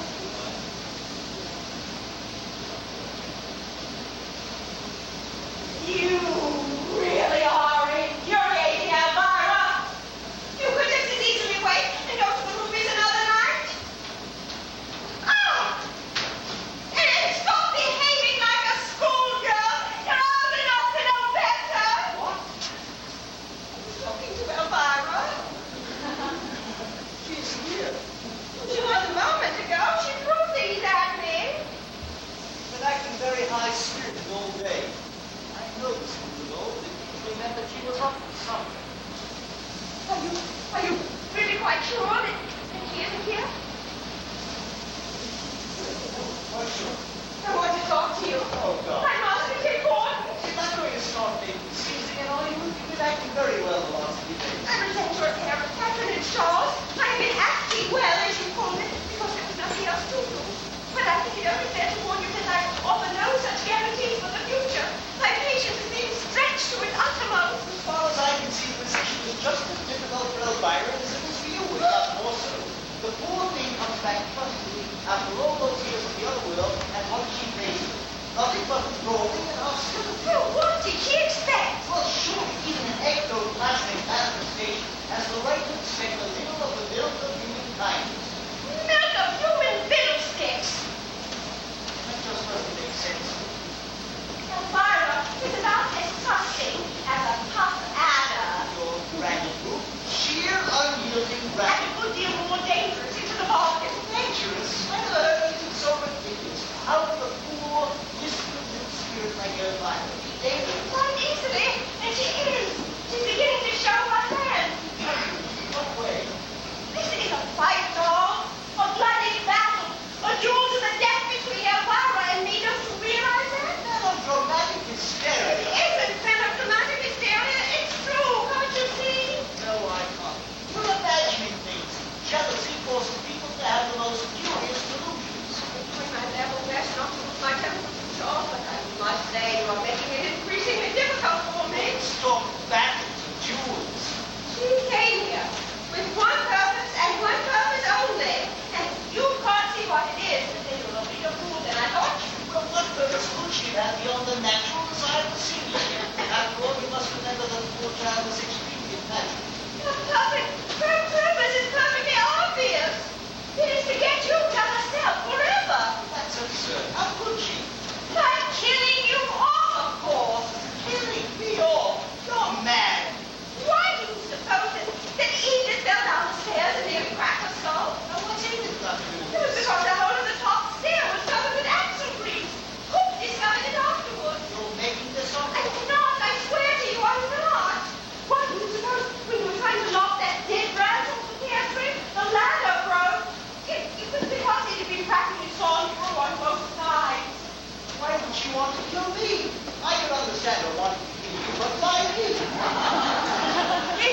put your wishes above mine in everything. I have nothing more to say. I'm sure I hope you both enjoy yourselves. There. Have you been beastly to her, Charles, dear? Oh, Ruth doesn't like being thwarted any more than you. She's a woman of sterling character. Pity she's so ungiving. As I told you before, I would rather not discuss Ruth with you. It makes me uncomfortable. I won't mention it again. Are you ready? What for? To go to Buxton, of course. I wanted to ask Jerry first. I don't think you want to take me at all. Of course I want to take you, but I still think it would be more sensible to wait for tomorrow. It's a filthy night. How familiar this is. What way for me? All through our married life, I have merely suggest something to you immediately to start getting me on. I'm not edging you off. I merely said that... All right. All right. We'll spend another quiet evening at home with Ruth, sewing away at that hideous table center and snapping at us like a terrier. Ruth is perfectly aware that the table center is hideous. It happens to be a birthday present for her mother. It's no use trying to defend Ruth's hatred. It's very arty-crafty, It isn't is it? not arty-crafty. It's absolutely ruined this room. Look at those curtains and this awful shawl. Lady McKinley sent that to us from Durham. Obviously, it was sent to her from Birmingham. If you don't behave yourself, I shan't take you into Folkestone ever. Oh, please, Charles. Please don't be elderly and grumpy. Please, let's go now. Not until I've had my check. Charles, you are tiresome. I've been waiting about for hours. A few more minutes won't make any difference then. Very well. Besides, the car won't be back for half an hour at least. What do you mean? Ruth's taken it. She had to go and see the vicar. What? What's the matter? You say Ruth taken the car? Yes, to go and see the vicar. Oh my God! Oh my God! Myra! Stop her, Charles! Stop her at once! For what? What You for? must stop her It's immediately! too late now. I heard her go out a couple of minutes ago. Oh, God! Get out of the door. What have you done? Done? I haven't done anything. I haven't done lying. Lying well, what would I have to lie about? What are you in such a state for? State! I am not in a state, what you mean? Done something dreadful. Don't look at me like that, Charles. I didn't, I swear. I didn't. My God, the car! No, Charles, no! Ruth was right, you did one. You've done something to the car. No! What did you do? Answer me, what did you do? Oh! Hello, hello. Yes, speaking. Let's see. The bridge at the bottom of the hill. Oh, thank you. No, I'll come at once.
Not at all. Please sit down, won't you? Would you like some coffee or other food? No, thank you, I haven't. Yes. I felt a sudden urge, like a rushing wind, so I hopped on my bike, and here I am. Very kind. No, not kind at all. I felt it was my duty. I know it's reproach myself bitterly, you know. No, there's no necessity for that. I allowed myself to get into a huff with your late wife the other evening, and I rode home all the way in a grip of temper. I've regretted it ever since. My dear Mademoiselle, please. Let me go on. Mine is the shame. Mine is the blame. I shall never forgive myself. Had I not been so impetuous and listened to the cool voice of reason, so much may have been averted. When you told my wife to speak, that you are unable to help her. You were perfectly honest. Over and above the original unfortunate mistake, I see no reason for you to reproach her. I threw up the sponge. In a moment of crisis, I threw up the sponge instead of throwing down the gauntlet.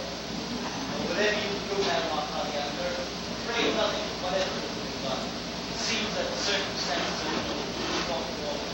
I cannot allow myself to accept it that easy. I could at least concentrate, nay, the never. Never. Oh, but I do mind. I mind with every fiber of my being. I'm very happy and doing a lot of reading these last dreadful days. I gather you're alone.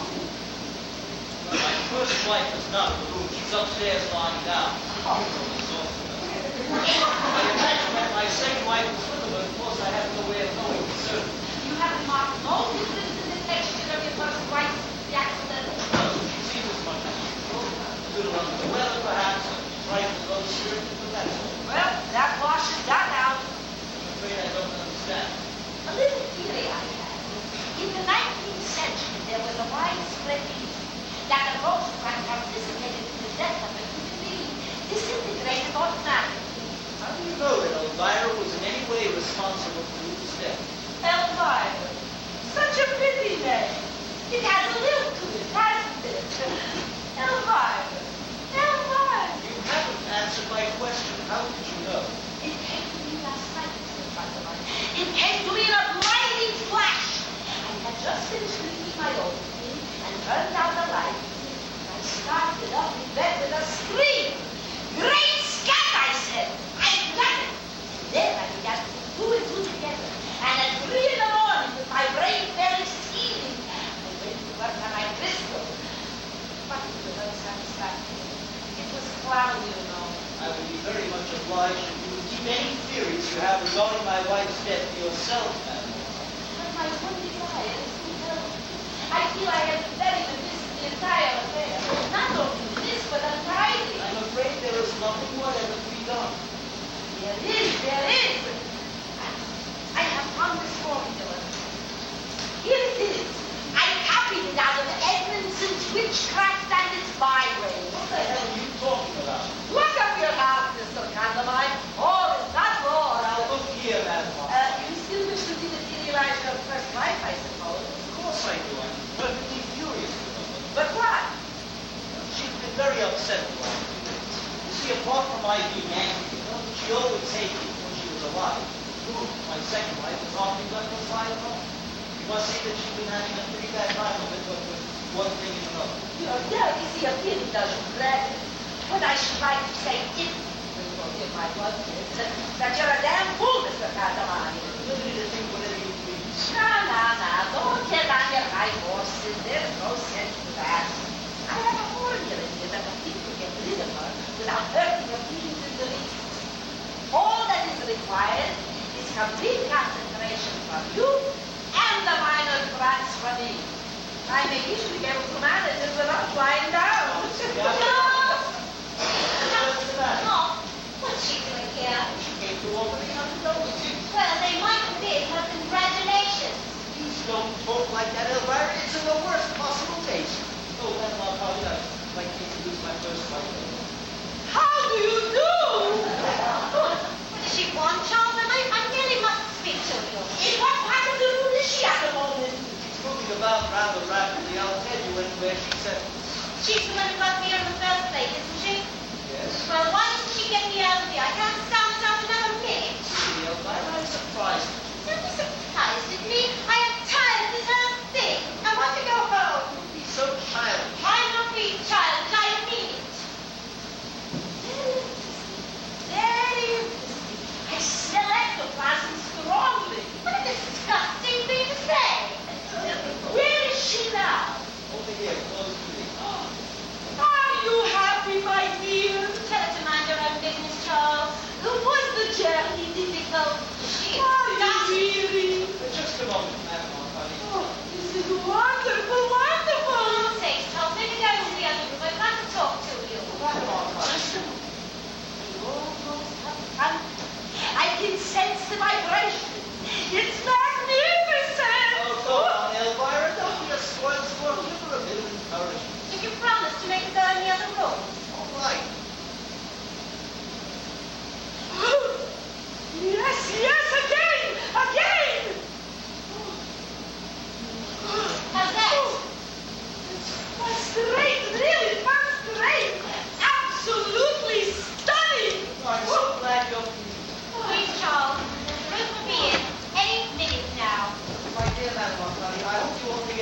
dreadfully rude me if I asked you to wait in the dining room for a few moments. My first wife, Elvira, please to speak to me alone.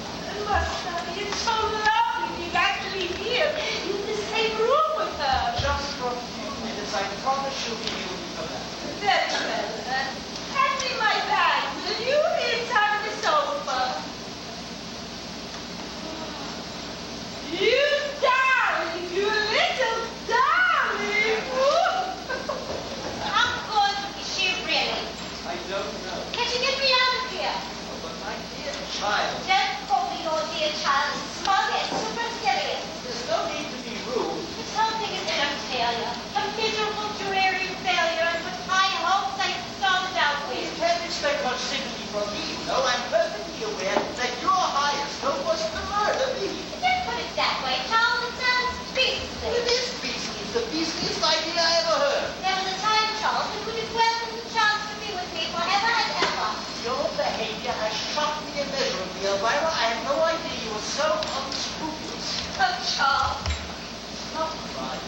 They're only ghost tears. They don't mean anything really, but they're very painful. You brought all this on yourself, you know. Well, that's right, rub it in. All I had done was love you. The silliest thing I ever did was love you because you were utterly unworthy of me. That remark comes perilously close to being impertinent, Elvira. And I sat there on the other side, just longing for you, day after day. All through your affair with that brassy-looking woman from the south of France, they went on loving you and thinking of you, truly. Even when you married Ruth, I tried to forgive you and understand because I thought deep down inside you really loved me best of all. That's why I put down for return visits, and I filled in all those forms and wasted about drowsy passages for hours and hours. If only you had died before you met Ruth, everything would have been all right. It absolutely ruined you. I wasn't in this house one day before I realized that your books, they're only a quarter as good as they used to be. That is entirely untrue. Ruth helped me and encouraged me with my work, which is a damn sight more than you ever did. Probably what's wrong with them. Well, you ever thought I was going to parties and enjoying yourself. Why shouldn't I have fun? I died young, didn't I? You needn't have died at all if you hadn't been idiotic enough to go out on the river with Guy Henderson and get soaked to the skin. Hey, we're back to Guy Henderson again, are we? You behaved abominably over Guy Henderson, and there's no use pretending that you did. Guy adored me, and aside from that, he was very attractive. You told me he didn't attract you in the least. You would have given a proof if I told you he had. You had an affair with Guy Henderson. But we will discuss it if you don't mind. Answer me, did you or didn't you? Of course not. Yes, you know, didn't you? But he was bigger than I. What was I to do? You swore to me. When I had to, you were always making a big deal of it, nothing at all. Nothing at all. You never loved me at all. It was only your beastly vanity. You seriously believe it was only my vanity that upset me when you went out to the hunt with Guy Henderson? It wasn't a punch, it was a little launch. I don't care if it was a three-masted schooner. You have no right to go. You seem to forget why I went. You seem to forget that you had spent the entire night making ship's eyes and then overblown narrative with a false pearls. A woman in Cynthia Sheffield's position would hardly wear false pearls. They were practically all she was wearing. I would beg you to observe that 7 years in the echoing vaults of eternity have in no way impaired your negative vulgarity. That was the remark of a prophet's ass. There is nothing further to be gained by continuing this discussion. You always said that it was thoroughly worth it. On looking back on our married years, Elvira, I see now with painful clarity that they were nothing but a mockery. You embrace mockery, Charles. Something about your personality, sort of a seedy grandeur. Once and for all, You never Elvira. respected, you know, because I laughed at you from the altar to the grave with all your petty feelings and fusses and feelings and jealousy. And you were faithless and irresponsible and morally unstable. I realized that before we left Buckley Salton. Only a monumental bore with a chance of Buckley Salton for a honeymoon. What's the matter with Buckley Salton? I was an easy young bride, Charles. I wanted music and glamour and romance. And all I got was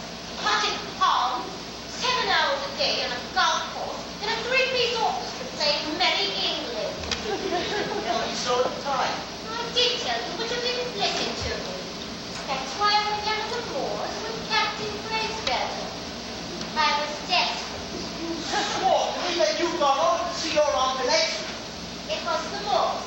With Captain Bracer. With Captain Bracer. What a fool I was, what a blind fool! Did he make love to you? Of course. Very, very discreetly, though. He was in the cavalry. All I can say is I'm well rid of you. Unfortunately, you're not. Oh, yes, I am. You're dead and rooted. I shall sell this house, lock, stock, and barrel, and go away. I shall follow you. I shall go a long way away. I shall go to South America. You hate that? You always was such a bad traveler. It can't be helped. I have to follow you because you called me back. I did not call you back. Well, somebody did. It was most likely not to have been you. Well, nothing in the world was further from my thoughts. You were talking about me before dinner that evening. I might just as well have been talking about Joan of Arc, but that wouldn't mean that I wanted her to come and live with me. She's quite nice, as a matter of fact. When I think of what it would have meant if I succeeded in getting you over to the other side, it makes me shut up. It would have been nothing but fussing and fuming and squabbling and bickering forever and ever. I swear I'm better off with you. Please shall stick to her and instead not get in my way. So I get in your way, you are. Only because I thought you loved me. I felt sorry for you. Sick of these insults. Please go away. Nothing would please me more. I only believed in cutting my losses. That's why I died. All the brazen sophistry. Would you call that old girl back again and send her to work? I won't stand this another minute. I want to go home. Please, get her back here. I can't stand this and get me away from here. I agree. The sooner the better. Madam Arcani, would you come in, please? Now, Is the darling still here? yes, she is. Where? Tell me where? The sofa blowing her nose. My dear, oh my dear. Don't stop falling on me. I'm going to break something. Madam Arcani, Viola and I have discussed the situation, and she wishes to go home immediately. Home? Wherever she came from. Don't you think she'd like to stay a little longer until I get things a little more organized? No, I want to go right now. I could come here to with her. I could bring my crystal. Forbid. We are both agreed that she must go as quickly as possible. Now, please strain every nerve, make every effort, Madam Arcani. You mentioned something about a formula. What is it? Well, if you insist. I most emphatically do insist. Oh, Charles. Shut up. But you can't guarantee anything, you know. I'll do my best, but it may not work. What is the formula? Nothing more than a little verse. It fell into disuse at the end of the 17th century. I shall need some pepper and salt. Well, there's some pepper and salt that I can get. I ought, of course, to have some shepherd's wort and a flower or two, but I guess I can manage without. You want it right, my dear, do you? It is absolutely famous. Will this be enough? Oh, yes. Just put it on the table. Right there. Sprinkle it. Just the soups out there. This is going to be a big flop. I can tell you that right here and now. Now there's some snapdragons from that vase. That's a good job. Philip used to do this sort of thing at parties. He bought us all stiffly. Now then, the gramophone. Oh, the old days used to sit in the pipes. But I must use the same method as before, I think. Well, Oh, if Mr. Armstrong of the Psychical Research Society could see this, he'd have a fit. He really would. Oh, sit down, Mr. Caroline, and place your hand gently on the table. But don't put your fingers in the pepper. I'll get the rice myself. Oh, shucks. I nearly forgot. One triangle, one half circle, and a little dot. There. it's going to be a waste of time to use a place back. Anything is worth trying. Nothing would please me more than to have us succeed. Now bet you 10 to 1 to dead failure. And now if your wife would be kind enough to lie down on the sofa. Go on, Elvira. It's sheer nonsense. Don't blame me if I get a giggle. So concentrate. Think of nothing. That's right, quite right. Arms inside, legs extended, breathe steadily. 1, 2, 1, 2, 1, 2. Is she comfortable? Are you comfortable, Elvira? No. She's quite comfortable.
fell over, that's all that happened. She's still here. Of course she is.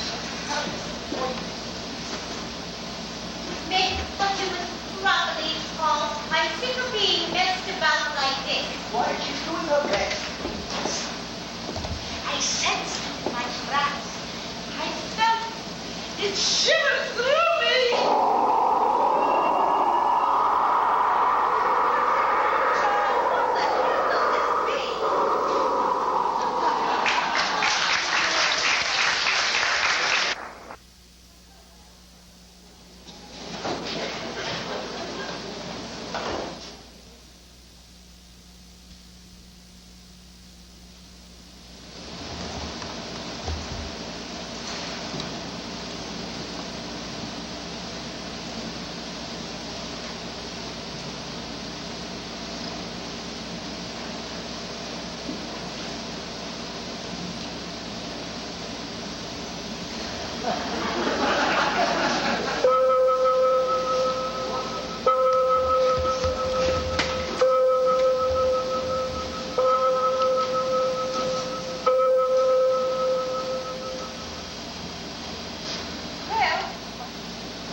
Stop bickering for one minute. It is quite evidently one of the most frustrating nights I have ever spent. The reply to that is all too obvious too. I'm sure I don't know what you mean. Skip it. Now look here, Elvira.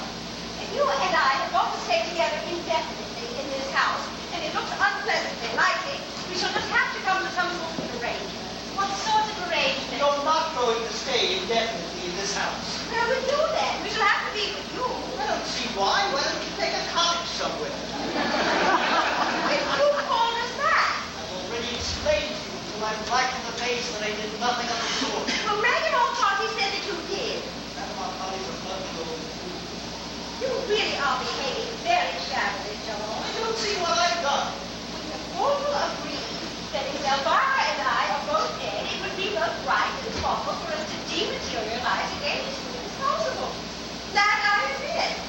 We have allowed ourselves to be subjected to such humiliating overstories hour after hour without complaining. Without complaining. Oh, We have stood up. We have lain down. We have concentrated. We have sat interminably while this tiresome old woman recited extremely unflattering verses at us. We have endured 5 seances. We have watched her fling herself in and out of trance until we're dizzy. And at the end of it all, we find ourselves exactly where we were at the beginning. this is my Well, be that as it may, the least you can do is admit failure gracefully and make the best of it. Your manners are poorish to a degree. I'm just as exhausted as you are. I'd have to do all the damn table having. Well, if she can't get us back, she can't, and that's that. We should just have to think of something else. She must get you back. Anything else is unthinkable. How ungrateful you are. Really ungrateful. How many years Ruth and I have devoted to you. You ought to be ashamed of yourself. What about all the years I've devoted to you? Nonsense. We've waited on you hand and foot, haven't we, Ruth? You're selfish and you always have been. In that case, I fail to see why you're both so anxious to get back at me. You called us back, and you've done nothing since we came and tried to get rid of us again, hasn't he, He Elvira? certainly has. And now, owing to your idiotic inefficiency, we find ourselves in the most mortifying position. Well, why don't you do something about it? Why don't you get back on your own? We can't. You know perfectly well that we can't. Is there anybody on the other side who can help? How would I know? I've only been there a few days. Ask Elvira. I already told you, it's no good. The impetus has to come from someone here. Perhaps darling Paul doesn't want to get rid of us quite enough. I certainly do. You always had a weak will. I've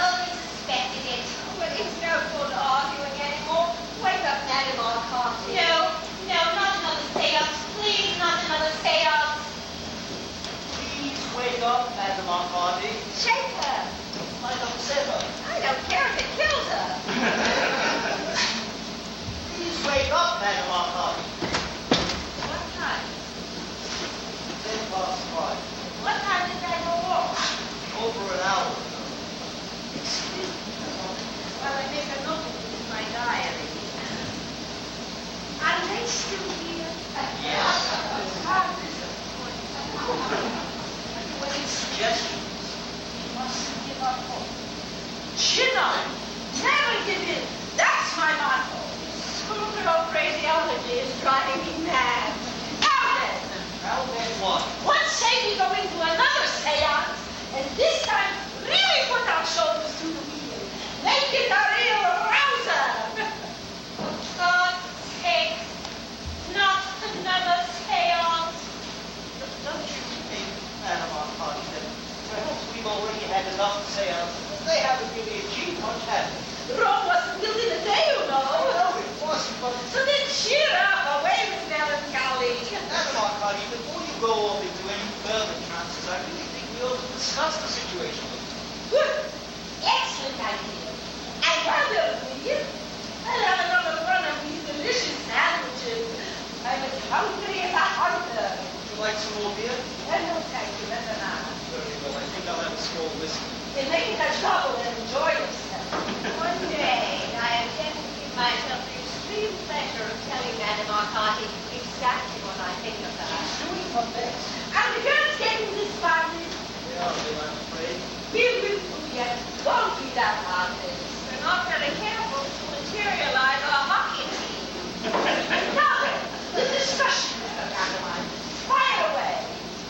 Well, my wives and I have been talking it over, and they are both absolutely convinced that I somehow or other called them back. Very natural. I am equally convinced that I did not. Love is a strong psychic force, Mr. Pantomime. It can work untold miracles. A rule of all can encompass the universe. I'm sure it can, but I must admit to you frankly that although my affection for those little Elvira is of the warmest, it cannot truthfully come under the heading that you describe. Certainly does not. You may not know your own strength, Mr. Pantomime. I did not call them back, either consciously or subconsciously. That is my final word on the subject.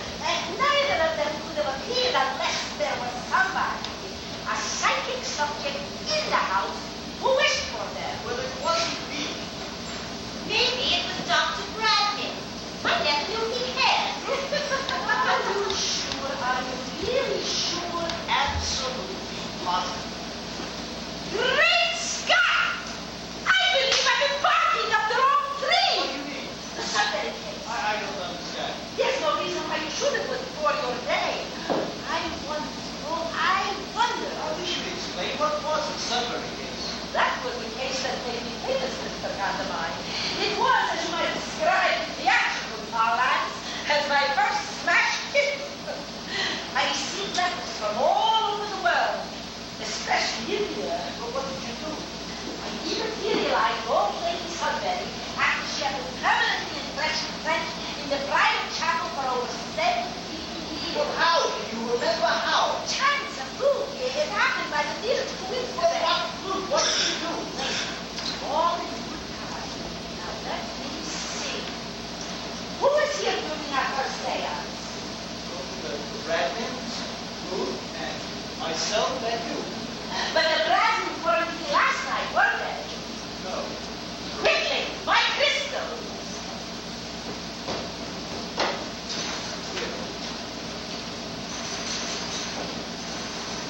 Damn it, it gives me the pits. It's cloudy again. Ah, that's better. It is there again. It is there again. I'm beginning to understand. Shiloh, what's there again? A bandage. A white bandage. Hold on to a white bandage. I haven't got a white bandage. He said, would you want to put her in service? Be you in Newport Cranny, answer me. Be you in still room or closet, answer me. Be you behind the panel above the eaves, beneath the stairs, waking or sleeping, answer me.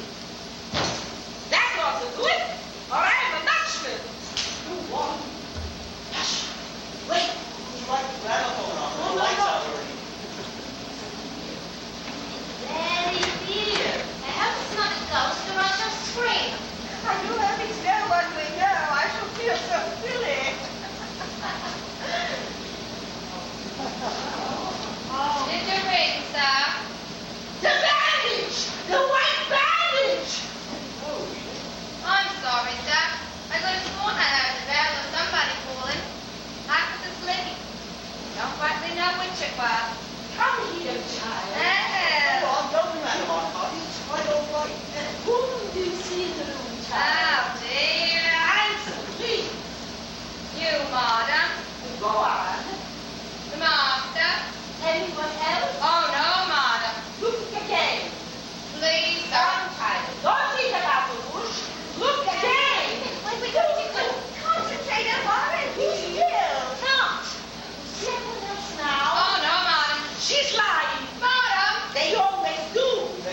Where are they now? By the fireplace. You mean she can see them? Not very clearly, but enough. Let me go. I haven't done nothing nor seen nobody. Let me go back to my bed. Give it a sandwich. I don't want no sandwich. I want to go back to my bed. Nonsense, a big healthy girl like you saying no to a delicious sandwich. I never had no such a dish. Sit down. Please, sir, I don't want to. You should know what Madam Arcadi says. I didn't go down the room. It's all right. Nobody said you had. If she's been the cause of all this unpleasantness, I shall give her a week's notice tomorrow. You will not be here tomorrow. Look at me, Sid. Good. What's the matter with her? Is she bombing? Look at my finger, Edith. Did you ever see such a long, long finger? First it's on the right, then it's on the left, backwards and forwards, and it's right, backwards and forwards. Tick tock, tick tock, tick tock. Mouse ran up the clock. It's going to ruin everything. Well, so far, so good. She's off all right. Like she's on an action, just like the sunburn case. Really quite amusing. Oh, will you ask your wives to stand close together, please? Where? Over there by you. Ruth, Elvira? I don't like this. I don't know anything at all. Then I'm you go back afraid I home. must insist. It would serve you right if you refused to do anything at all. Are you sorry for having been so mischievous, Edith? Oh, yes, madam. Believe this is going to work, whatever it is. Oh, Joe! Joe, this is goodbye. Just stop a minute, Charles. I've got something that I want to say to you. You shouldn't go back and forth. It's too late now. Well, I've all the ungracious mean things George, to say. you should have gone on. Lights!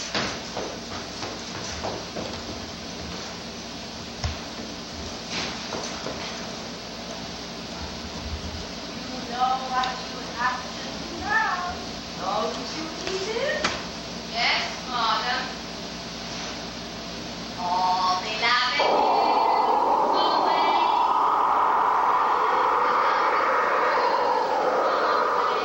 I saw Captain Brainscandal again, Charles.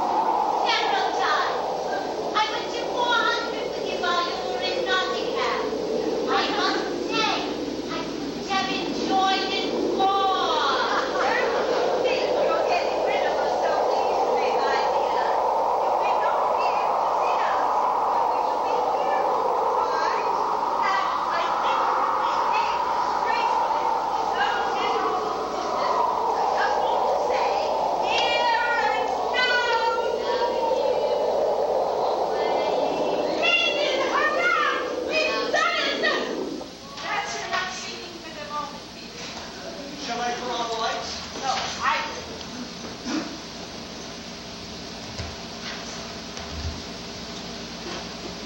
Gone. They really gone. We really pulled it off this time. You better wake her up, Aunt Kitty, when she might bring you back in again. Wake up, child. What happened? Where am I? It's all right, Edith. You can go back to bed now. Why, it's morning. Yes, I know it is. But I was in my bed. How did I get down here? Oh, I rang. I rang the bell and you answered it, didn't I, Madam Arcadi? Did I drop what? Are you thinking of me concussion again? Oh, see. Oh, you go, Edith, and thank you very much. Thank you very much indeed. Oh, sir. Whatever for? Oh, no! What on earth did you mean by that? my tracks. Oh, would you like to stay here? There's a spare room. Oh, no, thank you. Each to his own nest. I'll pedal home in a jiffy. It's only 7 miles. Great. I don't know what arrangements you generally make, but I expect you to send in your account. Good heavens, Mr. Catamine, it was my pleasure. I wouldn't dream of such a thing. Really, I feel all those tramps. But I enjoyed it, Mr. Catamine, thoroughly. I have, ever since I was a child. Well, perhaps you'll give me the pleasure of lunching with me one day soon. When you come back, I should be delighted. Come back. Take my advice and go away immediately. This must be a very unfortunate household. You will never be told rain and gay in every corner of it. Also what? there are more things in heaven and earth. Just go, pack your rats, and go soon as possible. Is still here? Yen sabe, as the Spanish say. Wonderful. I'll take your advice. Thank you again, my Montgomery. Goodbye, Mr. Catamine. It was fascinating from first to last. Fascinating. I think I'll take another one of these sandwiches for lunch on the way home. Oh, by all means, yes. Don't bother to show me the way. I know it. Cheerio once more, and good hunting.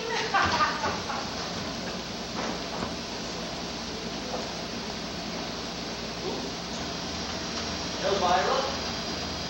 Are you here? Ruth. Elvira, I know damn well you're here. I just want to tell you, I'm going away, so there's no sense in your hanging about any longer.